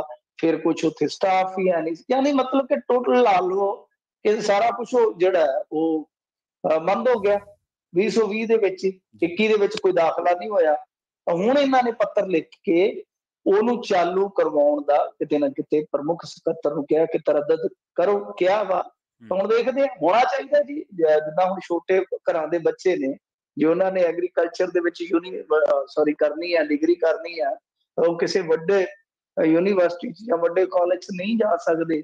ਤੇ ਇਸ ਤਰ੍ਹਾਂ ਦੇ ਕਾਲਜ ਜਿਹੜੇ ਹੈਗੇ ਨੇ ਜਿੱਥੇ ਜਾ ਕੇ ਬਹੁਤ ਸਸਤੀਆਂ ਦਰਾਂ ਤੇ ਹੋਵੇ, ਚਲੋ ਕਿ ਸਸਤੀਆਂ ਫੀਸਾਂ ਤੇ ਜਾ ਕੇ ਉਹ ਆਪਣੀ ਪੜ੍ਹਾਈ ਪੂਰੀ ਕਰ ਸਕਦੇ ਆ। ਤੇ ਇਸ ਤਰ੍ਹਾਂ ਦੇ ਕਾਲਜ ਤੇ ਸਗੋਂ ਮੈਂ ਮੰਨਦਾ 3-4 ਜ਼ਿਲ੍ਹਿਆਂ ਦੇ ਵਿੱਚ 1-2 ਹੋਣੇ ਚਾਹੀਦੇ ਆ ਲਾਗੇ ਲਾਗੇ। ਸੋ ਜੇ ਕਿਤੇ ਹੈਗਾ ਵੀ ਇੱਥੇ, ਮੈਂ ਤੇ ਕਿਤੇ ਹੋਰ ਦੇਖਿਆ ਨੀਗਾ ਇੱਧਰ ਇਸ ਏਰੀਏ ਦੇ ਵਿੱਚ, ਜੇ ਫਰੀਦਕੋਟ ਹੈਗਾ ਤਾਂ ਬੰਦ ਨਹੀਂ ਹੋਣਾ ਚਾਹੀਦਾ। ਵਧੀਆ ਕੰਮ ਕੀਤਾ ਜੀ ਸੰਧਵਾ ਸਾਹਿਬ ਨੇ। ਜੀ। ਅਗਲੀ ਖਬਰ ਵੱਲ ਵਧੀਏ ਮਿੰਟੂ ਜੀ, ਤੇ ਗੱਲ ਕਰੀਏ ਆਪਾਂ ਨਤੀਜਿਆਂ ਦੀ। 12ਵੀਂ ਕਲਾਸ ਦਿਆਂ ਦੀ ਕੁੜੀਆਂ ਸਾਡੀਆਂ ਧੀਆਂ ਨੇ ਫਿਰ ਬਾਜ਼ੀ ਮਾਰ ਲਈ। ਦੇਖੋ ਕੀ ਹੈ ਕਿ ਜਿਹਨੇ ਮਿਹਨਤ ਕਰਨੀ ਹੈ ਬਾਜ਼ੀ ਉਹਦੇ ਹੱਥ 'ਚ ਆਏਗੀ। ਜੈਂਡਰ ਇਹਦੇ 'ਚ ਕੁਛ ਨਹੀਂ ਕਰਦਾ। ਕਿਉਂਕਿ ਜਦੋਂ ਅਸੀਂ ਇਹ ਕਹਿੰਦੇ ਹਾਂ ਕਿ ਧੀਆਂ ਨੇ ਬਾਜ਼ੀ ਮਾਰ ਲਈ, ਦਾ ਮਤਲਬ ਕਿ ਅਸੀਂ ਕਿਤੇ ਨਾ ਕਿਤੇ ਮੰਨਦੇ ਹਾਂ ਕਿ ਬੜਾ ਚਮਤਕਾਰ ਹੋ ਗਿਆ ਜੀ। ਸਾਡੀ ਸੋਚ ਫਿਰ ਉੱਥੇ ਟਿਕੀ ਹੋਈ ਹੈ। ਮੈਂ ਵਾਰ-ਵਾਰ ਟੀਵੀ ਤੇ ਵੀ ਦੇਖ ਰਿਹਾ, ਇਹ ਹੋ ਗਿਆ, ਉਹ ਜੈਂਡਰ ਡਿਸਕ੍ਰਿਮੀਨੇਸ਼ਨ ਤੇ ਇੱਥੋਂ ਹੀ ਨਿਕਲਦਾ ਹੈ ਨਾ। ਖੁਸ਼ੀ ਹੈ, ਬਹੁਤ ਵੱਡੀ ਗੱਲ ਹੈ। ਪਰ ਜਦੋਂ ਅਸੀਂ ਉਹ ਮੰਨਦੇ ਕਿ ਹੈ ਕੁੜੀਆਂ ਨੇ ਵੀ ਏਦਾਂ ਕਰ ਦਿੱਤਾ, ਕੁੜੀਆਂ ਵੀ ਏਦਾਂ ਕਰ ਲੈਂਦੀਆਂ, ਇਹ ਤੇ ਹੋ ਚੁੱਕਾ ਹੈ, ਉਹ ਆਪਣੇ ਆਪ ਨੂੰ ਸਾਬਤ ਕਰ ਚੁੱਕੀਆਂ, ਇਹ ਤੇ ਹੁਣ ਰਿਜ਼ਲਟ ਆਉਂਦੇ ਨੇ। ਖੈਰ ਦੇਖੋ, ਇਹਨਾਂ ਨੇ 3 ਕੁੜੀਆਂ ਇੱਕੋ ਜਿਹੇ ਨੰਬਰ, ਦਿਲਚਸਪ ਗੱਲ ਇਹ ਹੈ ਕਿ ਬਰਾਬਰ ਨੰਬਰ ਲੈ। ਤਿੰਨਾਂ ਦੇ ਹੀ ਤਕਰੀਬਨ ਬਰਾਬਰ ਨੰਬਰ ਨੇ, ਜਿਹੜੀਆਂ ਤਿੰਨੇ ਪੰਜਾਬ ਦੀਆਂ ਟੌਪਰ ਜੀ। ਤਾਂ ਜਦੋਂ ਹੁੰਦਾ ਕੀ ਹੈ ਕਿ ਸਕੂਲਾਂ ਦਾ ਜਿਹੜਾ ਨਾ, ਇਹਦਾ ਇੱਕ ਸਿਸਟਮ ਹੈ ਪੰਜਾਬ ਸਕੂਲ ਐਜੂਕੇਸ਼ਨ ਬੋਰਡ ਦਾ, ਕਿ ਜਦੋਂ ਇਸ ਤਰ੍ਹਾਂ ਮਤਲਬ ਕਿ ਕੋਈ ਬੱਚਾ ਹੈ, ਤਿੰਨ ਲਾ ਲਓ, ਤਿੰਨ ਬੱਚੇ ਜਿਹੜੇ ਆ ਉਹ ਬਰਾਬਰ ਨੰਬਰ ਲੈ ਜਾਂਦੇ, ਜਿਵੇਂ ਇਹਨਾਂ ਨੇ 96.96 ਚਲੋ 97% ਖੜੇ ਆ ਜੀ। ਹੁਣ ਕਿਹਨੂੰ ਫਸਟ, ਕਿਹਨੂੰ ਸੈਕੰਡ, ਕਿਹਨੂੰ ਥਰਡ ਬਣੇ, ਤਾਂ ਫਿਰ ਉੱਥੇ ਜਿਹੜੀ ਏਜ ਹੁੰਦੀ ਹੈ ਨਾ, ਏਜ ਮਾਇਨੇ ਰੱਖਦੀ ਆ। ਫਰਜ਼ ਕਰੋ ਜਿਹੜਾ ਤਿੰਨਾਂ ਚੋਂ ਛੋਟਾ ਬੱਚਾ ਹੋਏਗਾ, ਜਿਵੇਂ ਇੱਕ ਮਾਨਸਾ ਦੀ ਅਰਸ਼ਪ੍ਰੀਤ ਕੁੜੀ, ਇੱਕ ਫਰੀਦਕੋਟ ਦੀ ਹੈ ਕੁਲਵਿੰਦਰ ਕੌਰ ਕੁੜੀ, ਇੱਕ ਹੋਰ ਲੁਧਿਆਣੇ ਦੀ ਅਰਸ਼ਦੀਪ ਕੌਰ ਕੁੜੀ, ਮਤਲਬ ਕਿ ਤਿੰਨ ਹੋ ਗਈਆਂ, ਨੰਬਰ ਤਿੰਨਾਂ ਦੇ ਸੇਮ ਹੈ। ਤਾਂ ਫਿਰ ਉੱਥੇ ਕੀ ਹੁੰਦਾ ਹੈ ਕਿ ਜਿਹੜੀ ਕੁੜੀ ਸਭ ਤੋਂ ਛੋਟੀ ਹੋਏਗੀ, ਹੁਣ ਵੈਸੇ ਤੇ ਤੁਸੀਂ ਕਲਾਸਮੇਟ ਮਤਲਬ ਕਿ ਜਿੰਨੇ ਵੀ ਹੋਣਗੇ ਆਪਦੇ ਸਕੂਲ ਟਾਈਮ, ਕਾਲਜ ਟਾਈਮ, ਤਕਰੀਬਨ ਇੱਕੋ ਗਰੁੱਪ ਦੇ ਹੋਗੇ ਨਾ, ਏਜ ਗਰੁੱਪ ਦੇ। ਪਰ ਫਰਕ ਕੀ ਹੁੰਦਾ ਕਿ ਆਪਣੇ ਮਹੀਨਿਆਂ ਦਾ, ਕੋਈ ਜੂਨ ਚ ਜੰਮਿਆ, ਕੋਈ ਜੁਲਾਈ ਚ, ਆਹੀ ਫਰਕ ਹੁੰਦਾ ਨਾ। ਫਿਰ ਮਹੀਨੇ ਤੋਂ ਅੱਗੇ ਕੀ ਹੈ ਕਿ ਕੁਝ ਵੀਕ ਦਾ ਫਰਕ ਹੁੰਦਾ ਹੈ। ਤਾਂ ਜਿਹੜੀ ਕੁੜੀ ਤਿੰਨਾਂ ਚੋਂ ਮੰਨ ਲਓ ਸਭ ਤੋਂ ਛੋਟੀ ਹੋਏਗੀ, ਉਹਨੂੰ ਫਸਟ ਮੰਨਿਆ ਜਾਏ। ਠੀਕ ਹੈ। ਜਿਹੜੀ ਉਹ ਤੋਂ ਛੋਟੀ ਹੋਏਗੀ ਉਹਨੂੰ ਸੈਕੰਡ, ਜਿਹੜੀ ਸਭ ਤੋਂ ਵੱਡੀ ਹੋਏਗੀ ਉਹਨੂੰ ਥਰਡ। ਨੰਬਰ ਬਰਾਬਰ ਹੀ ਹੈ ਤਿੰਨਾਂ ਦੇ। ਇਹ ਦਿਲਚਸਪ ਹੈ ਚੀਜ਼ ਕਿ ਦੇਖੋ ਤਿੰਨਾਂ ਦੇ ਨੰਬਰ ਬਿਲਕੁਲ ਬਰਾਬਰ ਹੈ, ਬੜਾ ਬਰਾਬਰ ਹੈ। ਪਰ ਇਸ ਲਿਹਾਜ਼ ਦੇ ਨਾਲ ਕਿਉਂਕਿ ਕੁੜੀ ਦੀ ਏਜ ਜਿਹੜੀ ਹੈ ਉਹ ਗਿਣੀ ਜਾਂਦੀ ਕਿ ਜਿਹੜੀ ਛੋਟੀ ਹੈ, ਵੈਸੇ ਹੱਕ ਵੀ ਬਣਦਾ, ਛੋਟੇ ਨੂੰ ਉਹੀ ਲਾਡ ਕਰਦੇ ਆ ਸਾਰੇ, ਛੋਟਾ ਬੱਚਾ ਘਰ ਚ ਹੋਵੇ ਤਾਂ ਫਿਰ ਏਦਾਂ ਕਰਦੇ ਆ ਕਿ ਤਿੰਨੇ ਜਿਹੜੇ ਪਿਆਰੇ ਬੱਚੇ, ਚਾਹੇ ਉਹ ਮੁੰਡੇ ਆ ਚਾਹੇ ਕੁੜੀਆਂ, ਜਿਹੜੇ ਟੌਪਰ ਹੁੰਦੇ ਆ, ਜਿਹੜਾ ਉਹਨਾਂ ਚ ਸਭ ਤੋਂ ਘੱਟ ਏਜ ਵਾਲਾ ਹੋਏਗਾ, ਜਦੋਂ ਨੰਬਰ ਬਰਾਬਰ ਹੋਣਗੇ ਫਿਰ ਉਹਨੂੰ ਟੌਪਰ ਐਲਾਨਿਆ। ਜੀ। ਬੀਬੀ ਨੂਪੁਰ ਸ਼ਰਮਾ ਦੇ ਬਿਆਨ ਨੇ ਕਾਫੀ ਤਰਥੱਲੀ ਮਚਾਈ ਸੀ ਮਿੰਟੂ ਜੀ। ਹੁਣ ਉਹਦੇ ਸਮਰਥਕ ਨੂੰ ਦੁਕਾਨ 'ਚ ਵੜ ਕੇ ਕਤਲ ਕਰਤਾ ਜੀ, ਤਣਾਅ ਫੈਲਿਆ ਕਾਫੀ। ਦੇਖੋ ਇਹ ਰਾਜਸਥਾਨ ਦੀ ਘਟਨਾ ਹੈ ਜੀ, ਤੇ ਬਹੁਤ ਮੈਂ ਕਹੂੰਗਾ ਕਿ ਇਹ ਦੋ ਮੁਸਲਮਾਨ ਨੌਜਵਾਨਾਂ ਨੇ ਬਹੁਤ ਕਹਿਰ ਦਾ ਕੰਮ ਕੀਤਾ ਹੈ। ਦੇਖੋ ਇਹ ਮੁਸਲਮਾਨ, ਹੁਣ ਇਹ ਦੋ ਚੀਜ਼ਾਂ ਨਹੀਂ ਚੱਲਦੀਆਂ ਹੁੰਦੀਆਂ ਕਿ ਇੱਕ ਹੱਥ ਨਾਲ ਤੁਸੀਂ ਤਲਵਾਰ ਦਿਖਾਈ ਚੱਲੋ ਤੇ ਇੱਕ ਹੱਥ ਨਾਲ ਵਿਕਟਮ ਕਾਰਡ ਦਿਖਾਈ ਚੱਲੋ। ਵਿਕਟਮ ਵੀ ਅਸੀਂ ਆ ਤੇ ਸਿਰ ਵੀ ਵੱਢੀ ਚੱਲੋ। ਜੀ, ਦੋਵੇਂ ਚੀਜ਼ਾਂ ਗੱਲ, ਕਿਸੇ ਨੂੰ ਵਿਕਟਮ ਵੀ ਨਹੀਂ ਬਣਾਇਆ ਜਾਣਾ ਚਾਹੀਦਾ ਜੀ, ਤੇ ਇਹ ਵੀ ਨਹੀਂ ਕਿ ਇੱਕ ਪਾਸੇ ਵਿਕਟਮ ਕਾਰਡ ਦਿਖਾਈ ਜਾਓ ਤੇ ਦੂਸਰੇ ਪਾਸੇ ਗਾਟਾ ਲਾਈ ਜੀ। ਨੂਪੁਰ ਦੇਖੋ ਕਿੰਨੇ ਇੰਡੀਅਨਸ ਨੇ ਵਿਰੋਧ ਕੀਤਾ ਉਹਦਾ, ਬਹੁਤ ਵੱਡੇ ਪੱਧਰ ਉਹਦੇ ਤੇ ਪਰਚਾ ਹੋਇਆ, ਉਹਦੇ ਤੇ ਜੀ ਮੁਹਿੰਮ ਚੱਲੀ। ਇਹਨੇ ਕੀ ਇਹਨਾਂ ਤਮਾਸ਼ਾ ਲਾ ਰੱਖਿਆ ਹੈ। ਅੱਛਾ, ਉਸ ਤੋਂ ਬਾਅਦ ਉਹਨੂੰ ਪਾਰਟੀ ਚ ਐਕਸਪੈਲ ਕੀਤਾ ਗਿਆ। ਮਤਲਬ ਕਿ ਉਹ ਇੱਕ ਮੌਕੇ ਤੇ ਤਰਲੇ ਪਾਉਂਦੀ ਸੀਗੀ ਕਿ ਮੇਰੀ ਸਿਕਿਉਰਿਟੀ ਦਾ ਪ੍ਰਬੰਧ ਕਰੋ, ਫਲਾਣਾ ਟਮਕਾ, ਪਤਾ ਨਹੀਂ ਹੁਣ ਕਿੱਥੇ ਹੈਗੀ ਹੈ। ਹਾਂ, ਉਹਦੀ ਗ੍ਰਿਫਤਾਰੀ ਬਣਦੀ ਸੀ ਜੀ। ਗ੍ਰਿਫਤਾਰੀ ਕਰਦੇ ਕੀ ਹੋਣਾ ਸੀਗਾ, 295 ਚ ਇੱਥੇ ਆਪਣੇ ਕਿੰਨੇ ਪੰਜਾਬ ਚ ਬੰਦੇ ਫੜ ਕੇ ਇਹਨਾਂ ਨੇ ਅੰਦਰ ਕੀਤੇ। ਚੌਥੇ ਪੰਜਵੇਂ ਦਿਨ, 10ਵੇਂ 20ਵੇਂ ਦਿਨ ਜ਼ਮਾਨਤ ਹੋ ਜਾਂਦੀ, ਉਹ ਆਪੇ ਤਰੀਕਾ ਤੇ ਜਾਂਦੀ, ਚਲੋ ਗੁੱਸਾ ਠੰਡਾ ਹੋ ਜਾਂਦਾ। ਇਹ ਚੀਜ਼ ਜਿਹੜੀ ਆ ਉਹ ਕਰਨ ਵਾਲੀ ਸੀ। ਪਰ ਆ ਜਿਹੜਾ ਇਹਨਾਂ ਨੇ ਕਹਿਰ ਕੀਤਾ, ਇਹ ਤੇ ਮੈਂ ਵੀਡੀਓ ਵੇਖੀ ਆ, ਹੁਣ ਹੱਦ ਹੋ ਗਈ ਆ। ਇਹ ਬੰਦਾ ਇਹਨੇ ਕਿਤੇ ਪੋਸਟ ਪਾਈ ਹੋਣੀ ਆ ਸਮਰਥਨ ਦੇ ਵਿੱਚ ਨੂਪੁਰ ਦੇ, ਇਹਨੂੰ ਧਮਕੀਆਂ ਆਉਣੀਆਂ ਸਟਾਰਟ ਹੋ ਗਈਆਂ। ਫਿਰ ਜਦ ਧਮਕੀਆਂ ਆਉਣੀਆਂ ਸਟਾਰਟ ਹੋ ਗਈਆਂ ਤੇ ਇਹਨੇ 6 ਦਿਨ ਦੁਕਾਨ ਨਹੀਂ ਖੋਲੀ, ਕਿਤੇ 7ਵੇਂ ਦਿਨ ਗਿਆ ਤੇ 2 ਜਣੇ ਆਏ ਆ, ਉਹਨਾਂ ਨੇ ਨਾਪ ਦੇਣ ਦੇ ਬਹਾਨੇ ਮਤਲਬ ਕਿ ਐਂਟਰੀ ਮਾਰੀ ਦੁਕਾਨ 'ਚ, ਔਰ ਉਸ ਤੋਂ ਬਾਅਦ ਲਾ ਕੇ ਗਾਟਾ ਤੇ ਉਹ ਮਾਰਿਆ। ਫਿਰ ਮੁੜ ਕੇ ਬਾਅਦ 'ਚ ਸੋਸ਼ਲ ਮੀਡੀਆ ਤੇ ਲਾਈਵ ਹੋ ਗਏ ਨੇ ਕਿ ਅਸੀਂ ਇਹ ਸਾਰਾ ਕੁਝ ਕੀਤਾ ਵਾ, ਜ਼ਿੰਮੇਵਾਰੀ ਲੈ ਲਈ। ਅੱਜ ਕੱਲ੍ਹ ਜ਼ਿੰਮੇਵਾਰੀਆਂ ਦਾ ਦੌਰ ਹੈ। ਪਰ ਉੱਥੇ ਫਿਰ ਲਾਸ਼ ਉਹਨਾਂ ਨੇ ਉਹ ਹੀ ਰੱਖਤੀ, ਮਤਲਬ ਕਿ ਸਿਰ ਵੱਡੇ ਤੋਂ ਲਾਸ਼ ਜਿਹੜੀ ਬਾਜ਼ਾਰ 'ਚ ਰੱਖ ਦਿੱਤੀ। ਫਿਰ ਗੁੱਸਾ ਤਾਂ ਆਉਣਾ ਸੀਗਾ, ਤਾਂ ਉੱਥੇ ਫਿਰ ਸਟ੍ਰੈਸ ਫੈਲਿਆ। ਮੁੱਖ ਮੰਤਰੀ ਨੇ ਖੁਦ ਕਿਹਾ, ਉਹਨੇ ਕਿਹਾ ਅਸੀਂ ਛੱਡਾਂਗੇ ਨਹੀਂ ਗਹਿਲੋਤ ਨੇ। ਫਿਰ ਪੁਲਿਸ ਜਿਹੜੀ ਆ ਐਕਟਿਵ ਹੋਈ। ਇਹ ਹੁਣ ਖਬਰ ਆ ਰਹੀ ਆ, ਹੁਣ ਜਦੋਂ ਮੈਂ ਤੁਹਾਡੇ ਨਾਲ ਗੱਲ ਕਰਨ ਲੱਗਾ ਸਾਂ, ਹੁਣ ਖਬਰ ਆ ਰਹੀ ਹੈ ਕਿ ਦੋਵੇਂ ਹੀ ਜਿਹੜੇ ਆ ਉਹ ਫੜ ਲਏ ਜੀ। ਜੀ ਜੀ ਮਿੰਟੂ ਜੀ, ਬਹੁਤ ਬਹੁਤ ਧੰਨਵਾਦ ਜੀ ਇਹਨਾਂ ਖਾਸ ਜਾਣਕਾਰੀਆਂ ਦੇ ਲਈ ਤੁਹਾਡਾ। ਜੀ ਸ਼ੁਕਰੀਆ ਜੀ। ਪ੍ਰੋਗਰਾਮ ਖਬਰ ਤੇ ਨਜ਼ਰ ਦੇ ਪਹਿਲੇ ਹਿੱਸੇ ਦੇ ਵਿੱਚ ਆਪਾਂ ਗੱਲਬਾਤ ਕੀਤੀ ਮਿੰਟੂ ਗੁਰਸਰੇਗਾ ਜੀ ਦੇ ਨਾਲ, ਤੇ ਉਹਨਾਂ ਦੇ ਨਾਲ ਆਪਾਂ ਕਈ ਅਹਿਮ ਖਬਰਾਂ ਨੂੰ ਲੈ ਕੇ ਚਰਚਾ ਕੀਤੀ। ਉਹਨਾਂ ਨੇ ਤਬਸਰਾ ਕੀਤਾ ਖਬਰਾਂ ਦਾ। ਪ੍ਰੋਗਰਾਮ ਦੇ ਵਿੱਚ ਅੱਗੇ ਵਧਾਂਗੇ, ਅਗਲੇ ਹਿੱਸੇ ਦੇ ਵਿੱਚ ਕੁਝ ਹੋਰ ਅਹਿਮ ਖਬਰਾਂ ਬਾਰੇ ਤੁਹਾਨੂੰ ਦੇਵਾਂਗੇ ਖਾਸ ਜਾਣਕਾਰੀਆਂ। ਪਰ ਵੇਲਾ ਹੋ ਚੱਲਿਆ ਇੱਕ ਛੋਟੀ ਜਿਹੀ ਬ੍ਰੇਕ ਦੇ ਲਈ ਰੁਕਣ ਦਾ। ਮਿਲਦੇ ਹਾਂ ਇੱਕ ਬ੍ਰੇਕ ਤੋਂ ਬਾਅਦ। ਜੁੜੇ ਰਹੋ ਪੰਜਾਬੀ ਰੇਡੀਓ USA ਦੇ ਨਾਲ।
ਬ੍ਰੇਕ ਤੋਂ ਬਾਅਦ ਇੱਕ ਵਾਰ ਮੁੜ ਤੋਂ ਤੁਹਾਡਾ ਸਾਰਿਆਂ ਦਾ ਸਵਾਗਤ ਹੈ ਪ੍ਰੋਗਰਾਮ ਖਬਰ ਤੇ ਨਜ਼ਰ ਦੇ ਵਿੱਚ। ਤੁਸੀਂ ਜੁੜੇ ਹੋਏ ਹੋ ਪੰਜਾਬੀ ਰੇਡੀਓ USA ਦੇ ਨਾਲ ਤੇ ਮੈਂ ਹਾਂ ਪ੍ਰਵੀਨ ਸ਼ਰਮਾ। ਪ੍ਰੋਗਰਾਮ ਚੱਲ ਰਿਹਾ ਜੀ ਖਬਰ ਤੇ ਨਜ਼ਰ। ਖਬਰ ਤੇ ਨਜ਼ਰ ਪ੍ਰੋਗਰਾਮ ਦੇ ਇਸ ਹਿੱਸੇ ਦੇ ਵਿੱਚ ਕੁਝ ਹੋਰ ਅਹਿਮ ਖਬਰਾਂ ਬਾਰੇ ਵੀ ਤੁਹਾਨੂੰ ਦਿਨ ਦੇ ਚੱਲਦਿਆਂ ਖਾਸ ਜਾਣਕਾਰੀਆਂ। ਦਿੱਲੀ ਦੀ ਰੁਖ ਕਰਾਂਗੇ, ਜਿੱਥੇ ਦਿੱਲੀ ਦੀ ਅਦਾਲਤ ਨੇ ਕਥਿਤ ਧਾਰਮਿਕ ਭਾਵਨਾਵਾਂ ਭੜਕਾਉਣ ਦੇ ਕੇਸ ਦੇ ਵਿੱਚ ਆਲਟ ਨਿਊਜ਼ ਦੇ ਬਾਨੀ ਮੁਹੰਮਦ ਜ਼ੁਬੇਰ ਦੀ ਹਿਰਾਸਤ ਦੇ ਵਿੱਚ 4 ਦਿਨਾਂ ਦੇ ਲਈ ਵਾਧਾ ਕਰ ਦਿੱਤਾ ਹੈ। ਜ਼ੁਬੇਰ ਹਿੰਦੂ ਦੇਵੀ ਦੇਵਤਿਆਂ ਦੇ ਖਿਲਾਫ 2018 ਦੇ ਵਿੱਚ ਕੀਤੇ ਗਏ ਇਤਰਾਜ਼ਯੋਗ ਟਵੀਟ ਕਰਕੇ ਸਬੰਧਤ ਕੇਸ ਦੇ ਵਿੱਚ ਨਾਮਜ਼ਦ ਹੈ। ਚੀਫ ਮੈਟਰੋਪੋਲੀਟਨ ਮੈਜਿਸਟ੍ਰੇਟ ਸਿਨੀਗਦਾ ਸਵਾਰੀਆ ਦੀ ਅਦਾਲਤ ਨੇ ਦਿੱਲੀ ਪੁਲਿਸ ਅਤੇ ਮੁਲਜ਼ਮ ਦੀਆਂ ਦਲੀਲਾਂ ਸੁਣਨ ਤੋਂ ਬਾਅਦ ਇਹ ਹੁਕਮ ਦਿੱਤਾ ਹੈ। ਪੁਲਿਸ ਨੇ ਜ਼ੁਬੇਰ ਦਾ 5 ਦਿਨ ਦਾ ਰਿਮਾਂਡ ਮੰਗਿਆ ਸੀ।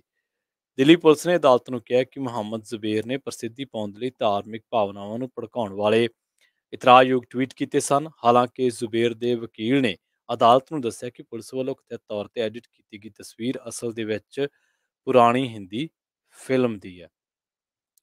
ਮੁੰਬਈ ਤੋਂ ਬੜੀ ਮੰਦਭਾਗੀ ਖਬਰ ਆ ਰਹੀ ਹੈ। ਮੁੰਬਈ ਦੇ ਵਿੱਚ ਦੇਰ ਰਾਤ 4 ਮੰਜ਼ਿਲਾ ਰਹਿائشੀ ਇਮਾਰਤ ਢਹਿਣ ਕਰਕੇ 10 ਵਿਅਕਤੀਆਂ ਦੀ ਮੌਤ ਹੋ ਗਈ ਅਤੇ 15 ਦੇ ਕਰੀਬ ਲੋਕ ਜ਼ਖਮੀ ਦੱਸੇ ਗਏ ਨੇ। ਫਾਇਰ ਬ੍ਰਿਗੇਡ ਦੇ ਅਧਿਕਾਰੀਆਂ ਨੇ ਇਹ ਗੱਲ ਦੱਸੀ ਹੈ ਕਿ ਕੁਰਲਾ ਦੀ ਨਾਇਕ ਮਿਊਨਿਸਪਲ ਸੁਸਾਇਟੀ ਦੇ ਵਿੱਚ ਪੈਂਦੀ ਇੱਕ ਰਹਿائشੀ ਇਮਾਰਤ ਦਾ ਹਿੱਸਾ ਰਾਤ ਨੂੰ ਢਹਿ ਗਿਆ ਸੀ।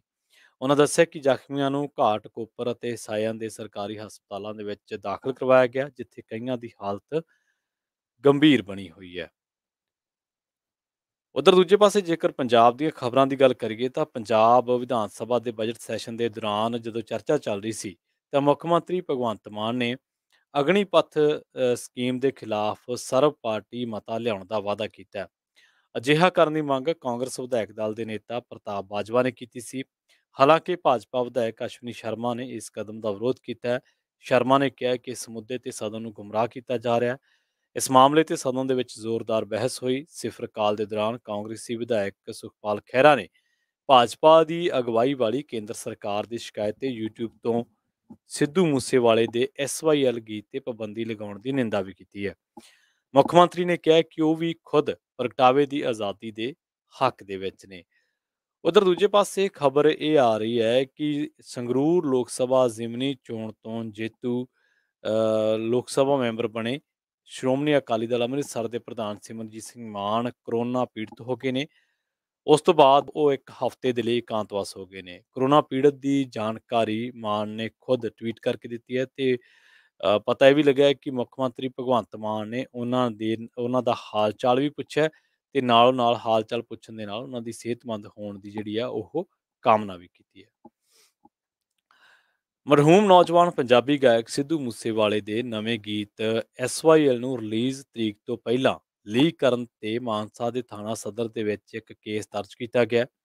ਮਰਹੂਮ ਪੰਜਾਬੀ ਗਾਇਕ ਦੇ ਪਿਤਾ ਬਲਕੌਰ ਸਿੰਘ ਸਿੱਧੂ ਨੇ ਇਸ ਗਾਣੇ ਦੇ ਲੀਕ ਹੋਣ ਤੋਂ ਬਾਅਦ ਥਾਣਾ ਸਦਰ ਦੇ ਵਿੱਚ ਇੱਕ ਅਰਜ਼ੀ ਦਾਇਰ ਕੀਤੀ ਸੀ, ਜਿਸ ਤੇ ਪੁਲਿਸ ਨੇ ਅਣਪਛਾਤੇ ਵਿਅਕਤੀ ਦੇ ਵਿਰੁੱਧ ਮਾਮਲਾ ਦਰਜ ਕਰ ਲਿਆ। ਸਿੱਧੂ ਮੂਸੇਵਾਲੇ ਦਾ ਇਹ ਗੀਤ 23 ਜੂਨ ਨੂੰ ਸ਼ਾਮ ਨੂੰ 6 ਵਜੇ YouTube ਦੇ ਉੱਪਰ ਜਿਹੜਾ ਅਫੀਸ਼ੀਅਲ ਚੈਨਲ ਉੱਤੇ ਜਾਰੀ ਕੀਤਾ ਗਿਆ ਸੀ, ਜਿਸ ਨੂੰ ਹੁਣ ਉੱਥੋਂ ਕੇਂਦਰ ਸਰਕਾਰ ਦੇ ਕਹਿਣ ਤੇ ਹਟਾ ਵੀ ਦਿੱਤਾ ਗਿਆ। ਚੰਦ ਹੀ ਮਿੰਟਾਂ ਦੇ ਵਿੱਚ ਇਸ ਗੀਤ ਨੇ ਦੁਨੀਆ ਭਰ ਦੇ ਵਿੱਚ ਤਰਥੱਲੀ ਮਚਾਤੀ। ਇਹ ਪਹਿਲਾ ਗੀਤ ਸੀ ਜਿਹਨੂੰ 5 ਲੱਖ ਲੋਕ ਪ੍ਰੀਮੀਅਰ ਤੇ ਹੀ ਉਡੀਕ ਰਹੇ ਸਨ। ਇਹ ਪਹਿਲਾ ਗੀਤ ਸੀ ਜਿਹੜਾ ਪਹਿਲੇ 29 ਮਿੰਟਾਂ ਦੇ ਵਿੱਚ ਹੀ ਮਿਲੀਅਨ ਨੂੰ ਕ੍ਰਾਸ ਕਰ ਗਿਆ ਸੀ। ਇਹ ਪਹਿਲਾ ਗੀਤ ਸੀ ਜਿਹੜਾ ਸਭ ਤੋਂ ਜ਼ਿਆਦਾ ਤੇਜ਼ੀ ਦੇ ਨਾਲ 10 ਮਿਲੀਅਨ ਜਿਸ ਨੇ ਕ੍ਰਾਸ ਕੀਤੇ ਤੇ ਇਹ ਪਹਿਲਾ ਗੀਤ ਹੈ ਜਿਸ ਤੋਂ ਬਾਅਦ ਪਹਿਲਾਂ ਤਾਂ ਨਹੀਂ ਕਹਿ ਸਕਦੇ, ਪਰ ਇਹ ਐਸਾ ਗੀਤ ਹੈ ਜਿਸ ਤੋਂ ਬਾਅਦ ਪੰਜਾਬ ਦੇ ਵਿੱਚ ਬਲਵਿੰਦਰ ਸਿੰਘ ਜਟਾਣਾ, ਨਿਹੰਗਜੀਤ ਪੂਲਾ ਤੇ ਸਮੇਤ ਸੈਣੀ ਤੇ ਨਾਲੋਂ ਨਾਲ ਅਵਤਾਰ ਔਲਖ ਬਾਰੇ ਸਰਚ ਹੋਈ, SYL ਤੇ ਸਰਚ ਹੋਈ। ਖੈਰ 20 ਜੂਨ ਨੂੰ ਦੱਸਦੇ ਆ ਵੀ ਇਸ ਗੀਤ ਨੂੰ ਲੀਕ ਕੀਤਾ ਗਿਆ ਸੀ। ਪਰਚਾ ਦਰਜ ਹੋਣ ਤੋਂ ਬਾਅਦ ਸਿੱਧੂ ਮੂਸੇਵਾਲਾ ਦੇ ਪਿਤਾ ਬਲਕੌਰ ਸਿੰਘ ਸਿੱਧੂ ਨੇ ਕਿਹਾ ਕਿ ਉਂਝ ਤਾਂ ਅਜਿਹਾ ਕਰਨ ਵਾਲੇ ਵਿਅਕਤੀ ਨੂੰ ਇੱਕ ਵਾਰ ਮਾਫ ਕਰੀ ਬੈਠੇ ਨੇ, ਪਰ ਜੇ ਉਹ ਬੰਦਾ ਭਵਿੱਖ ਦੇ ਵਿੱਚ ਵੀ ਅਜਿਹਾ ਕਰੇਗਾ ਤਾਂ ਉਸ ਨਾਲ ਕੋਈ ਲਿਹਾਜ਼ ਨਹੀਂ ਕੀਤੀ ਜਾਵੇਗੀ। ਮਰਹੂਮ ਗਾਇਕ ਦੀ ਮਾਤਾ ਚਰਨ ਕੌਰ, ਜੋ ਕਿ ਪਿੰਡ ਮੂਸਾ ਦੇ ਮੌਜੂਦਾ ਸਰਪੰਚ ਵੀ ਨੇ, ਉਹਨਾਂ ਨੇ ਕਿਹਾ ਹੈ ਕਿ ਅਜਿਹੀ ਸ਼ਰਾਰਤ ਕਰਨ ਵਾਲਾ ਮਾਫੀਯੋਗ ਤਾਂ ਨਹੀਂ ਹੁੰਦਾ, ਪਰ ਫਿਰ ਵੀ ਇੱਕ ਵਾਰ ਉਸ ਨੂੰ ਬਖਸ਼ਿਆ ਤਾਂ ਜਾਵੇ, ਪਰ ਲੋਕਾਂ ਦੇ ਸਾਹਮਣੇ ਫਿਰ ਵੀ ਉਸ ਨੂੰ ਜਗ ਜ਼ਾਹਰ ਕਰਨਾ ਚਾਹੀਦਾ ਹੈ ਤਾਂ ਜੋ ਸਭ ਨੂੰ ਉਸ ਦੇ ਕਾਰੇ ਦਾ ਪਤਾ ਲੱਗ ਸਕੇ। ਉਧਰ ਦੂਜੇ ਪਾਸੇ ਹਾਈ ਕੋਰਟ ਨੇ ਪੰਜਾਬ ਦੇ ਵਿੱਚ ਜਿਹੜੇ ਸ਼ਰਾਬ ਦੇ ਠੇਕੇ ਹੈ ਉਹਨਾਂ ਦੀ ਅਲਾਟਮੈਂਟ ਤੇ ਰੋਕ ਲਗਾਈ ਹੈ ਤੇ ਸਰਕਾਰ ਨੂੰ ਨੋਟਿਸ ਜਾਰੀ ਕਰ ਦਿੱਤਾ ਹੈ। ਪਤਾ ਲੱਗਿਆ ਕਿ ਪੰਜਾਬ ਹਰਿਆਣਾ ਹਾਈ ਕੋਰਟ ਨੇ ਪੰਜਾਬ ਸਰਕਾਰ ਦੀ ਆਬਕਾਰੀ ਨੀਤੀ ਤੇ ਸਵਾਲੀਆ ਨਿਸ਼ਾਨ ਲਾਉਂਦਿਆਂ ਸੂਬੇ ਦੇ ਵਿੱਚ ਸ਼ਰਾਬ ਦੇ ਠੇਕਿਆਂ ਦੀ ਅਲਾਟਮੈਂਟ ਤੇ ਰੋਕ ਲਾ ਦਿੱਤੀ ਹੈ। ਪੰਜਾਬ ਦੇ ਵਿੱਚ ਹੁਣ ਠੇਕਿਆਂ ਦੀ ਅਲਾਟਮੈਂਟ ਸ਼ਰਾਬ ਸੰਬੰਧੀ ਦਾਇਰ ਪਟੀਸ਼ਨ ਤੇ ਫੈਸਲੇ ਤੇ ਨਿਰਭਰ ਕਰਦੀ ਹੈ। ਜਿਹੜੀ ਅਲਾਟਮੈਂਟ ਦੀ ਨੀਤੀ ਹੋਊਗੀ ਉਹ ਹਾਈ ਕੋਰਟ ਨੇ ਆਬਕਾਰੀ ਨੀਤੀ ਦੇ ਖਿਲਾਫ ਦਾਇਰ 4 ਪਟੀਸ਼ਨਾਂ ਤੇ ਸੁਣਵਾਈ ਕੀਤੀ ਹੈ ਤੇ ਇਹ ਰੋਕ ਲਗਾਈ ਹੈ ਤੇ ਪੰਜਾਬ ਸਰਕਾਰ ਨੂੰ ਨੋਟਿਸ ਜਾਰੀ ਕਰ ਦਿੱਤਾ ਹੈ। ਨਵੀਂ ਨੀਤੀ ਦੇ ਵਿੱਚ ਸਰਕਾਰ ਨੇ ਪੰਜਾਬ ਦੇ ਵਿੱਚ ਸ਼ਰਾਬ ਦੇ ਗਰੁੱਪ ਨੂੰ 750 ਤੋਂ ਘਟਾ ਕੇ 170 ਕਰ ਦਿੱਤਾ ਹੈ ਤੇ ਹੁਣ ਇੱਕ ਗਰੁੱਪ 30 ਕਰੋੜ ਰੁਪਏ ਦਾ ਰਹਿ ਗਿਆ ਹੈ, ਜਿਹੜਾ ਪਹਿਲਾਂ ਇਹ 4 ਕਰੋੜ ਰੁਪਏ ਦਾ ਹੁੰਦਾ ਸੀ। ਇਸ ਕਰਕੇ ਛੋਟੇ ਕਾਰੋਬਾਰੀਆਂ ਦੇ ਬਾਹਰ ਹੋਣ ਦਾ ਦਾਅਵਾ ਕੀਤਾ ਜਾ ਰਿਹਾ ਹੈ। ਸਰਕਾਰ ਨੇ ਪਿਛਲੇ ਸਾਲ 6,158 ਕਰੋੜ ਰੁਪਏ ਦੇ ਮੁਕਾਬਲੇ ਚਾਲੂ ਵਿੱਤੀ ਸਾਲ ਦੇ ਦੌਰਾਨ 9,647 ਕਰੋੜ ਰੁਪਏ ਦੀ ਜਿਹੜੀ ਕਮਾਈ ਹੈ ਉਹਦਾ ਟੀਚਾ ਮਿੱਥਿਆ। ਇੱਕ ਓਐਨਜੀ ਹੈਲੀਕਾਪਟਰ ਦਾ ਹਾਦਸਾਗ੍ਰਸਤ ਹੋਣ ਬਾਰੇ ਖਬਰ ਆ ਰਹੀ ਹੈ। ਅਰਬ ਸਾਗਰ ਦੇ ਵਿੱਚ ਪਵਨ ਹੰਸ ਹੈਲੀਕਾਪਟਰ ਹਾਦਸੇ ਦਾ ਸ਼ਿਕਾਰ ਹੋ ਗਿਆ, ਜਿਸ ਦੇ ਵਿੱਚ ਓਐਨਜੀਸੀ ਦੇ 3 ਮੁਲਾਜ਼ਮਾਂ ਸਣੇ 4 ਜਣਿਆਂ ਦੀ ਮੌਤ ਹੋ ਗਈ ਹੈ। ਹੈਲੀਕਾਪਟਰ ਦੇ ਵਿੱਚ 2 ਪਾਇਲਟ ਸਣੇ 9 ਲੋਕ ਸਵਾਰ ਸਨ। ਇਹ ਹਾਦਸਾ ਮੁੰਬਈ ਤੱਟ ਤੋਂ ਲਗਭਗ 50 ਨੌਟੀਕਲ ਮੀਲ ਦੂਰ ਹੈਲੀਕਾਪਟਰ ਨੂੰ ਉਤਾਰਨ ਦੀ ਕੋਸ਼ਿਸ਼ ਕਰਨ ਦੇ ਦਰਮਿਆਨ ਵਾਪਰਿਆ। ਕੰਪਨੀ ਦੇ ਇੱਕ ਅਧਿਕਾਰੀ ਨੇ ਦੱਸਿਆ ਕਿ ਹੈਲੀਕਾਪਟਰ ਆਪਣੇ ਫਲੋਟਰਾਂ ਸਹਾਰੇ ਕੁਝ ਸਮਾਂ ਸਮੁੰਦਰ ਦੇ ਵਿੱਚ ਖੜਾ ਰਿਹਾ, ਜਿਸ ਕਰਕੇ 9 ਜਣਿਆਂ ਨੂੰ ਬਚਾਉਣ ਦੇ ਵਿੱਚ ਵੀ ਮਦਦ ਮਿਲੀ। ਬਚਾਅ ਮੁਹਿੰਮ ਜਲ ਸੈਨਾ ਤੇ ਤੱਟ ਰੱਖਿਅਕਾਂ ਵੱਲੋਂ ਮਿਲ ਕੇ ਚਲਾਈ ਗਈ ਸੀ। ਉਹਨਾਂ ਦੱਸਿਆ ਕਿ ਹੈਲੀਕਾਪਟਰ ਦੇ ਵਿੱਚੋਂ ਬਚਾਏ ਗਏ 4 ਲੋਕ ਬੇਹੋਸ਼ ਨੇ। ਉਹਨਾਂ ਨੂੰ ਜਲ ਸੈਨਾ ਦੇ ਇੱਕ ਹੈਲੀਕਾਪਟਰ ਰਾਹੀਂ ਮੁੰਬਈ ਦੇ ਹਸਪਤਾਲ ਦੇ ਵਿੱਚ ਲਿਜਾਇਆ ਗਿਆ ਸੀ, ਜਿੱਥੇ ਬਾਅਦ ਦੇ ਵਿੱਚ ਉਹਨਾਂ ਨੂੰ ਮ੍ਰਿਤਕ ਐਲਾਨ ਦਿੱਤਾ ਗਿਆ। ਹੈਲੀਕਾਪਟਰ ਦੇ ਵਿੱਚੋਂ ਬਚਾਏ ਗਏ 4 ਲੋਕ ਬੇਹੋਸ਼ ਸਨ ਤੇ ਫਿਰ ਉਹਨਾਂ ਨੂੰ ਮੁੰਬਈ ਦੇ ਹਸਪਤਾਲ ਦੇ ਵਿੱਚ ਲਿਜਾਇਆ ਗਿਆ, ਜਿੱਥੇ ਡਾਕਟਰਾਂ ਨੇ ਉਹਨਾਂ ਨੂੰ ਮ੍ਰਿਤਕ ਐਲਾਨ ਦਿੱਤਾ। ਪ੍ਰੋਗਰਾਮ ਖਬਰ ਤੇ ਨਜ਼ਰ ਦੇ ਵਿੱਚ ਇੰਨਾ ਹੀ। ਅਗਲਾ ਪ੍ਰੋਗਰਾਮ ਤੁਹਾਡੇ ਵਾਸਤੇ ਲੈ ਕੇ ਆ ਰਹੇ ਹਾਂ update America. Update America program ਦੇ ਵਿੱਚ ਮੇਰੇ ਨਾਲ ਹੋਣਗੇ ਹਰਜੋਤ ਸਿੰਘ ਖਾਲਸਾ ਜੀ ਤੇ ਉਸ ਪ੍ਰੋਗਰਾਮ ਦੇ ਵਿੱਚ ਤੁਹਾਨੂੰ ਦਿੰਦੇ ਚੱਲਾਂਗੇ ਅਮਰੀਕਾ ਦੇ ਨਾਲ ਨਾਲ ਵਿਸ਼ਵ ਭਰ ਦੇ ਵਿੱਚ ਵਾਪਰੀਆਂ ਵੱਡੀਆਂ ਤੇ ਅਹਿਮ ਖਬਰਾਂ ਬਾਰੇ ਕੁਝ ਖਾਸ ਜਾਣਕਾਰੀਆਂ। ਜੁੜੇ ਰਹੋ ਪੰਜਾਬੀ ਰੇਡੀਓ ਯੂਐਸਏ ਦੇ ਨਾਲ ਤੇ ਇੱਕ ਵਾਰ ਫਿਰ ਤੋਂ ਤੁਹਾਨੂੰ ਸਾਰਿਆਂ ਨੂੰ ਪਿਆਰ ਸਤਿਕਾਰ ਸਹਿਤ ਸਤਿ ਸ਼੍ਰੀ ਅਕਾਲ।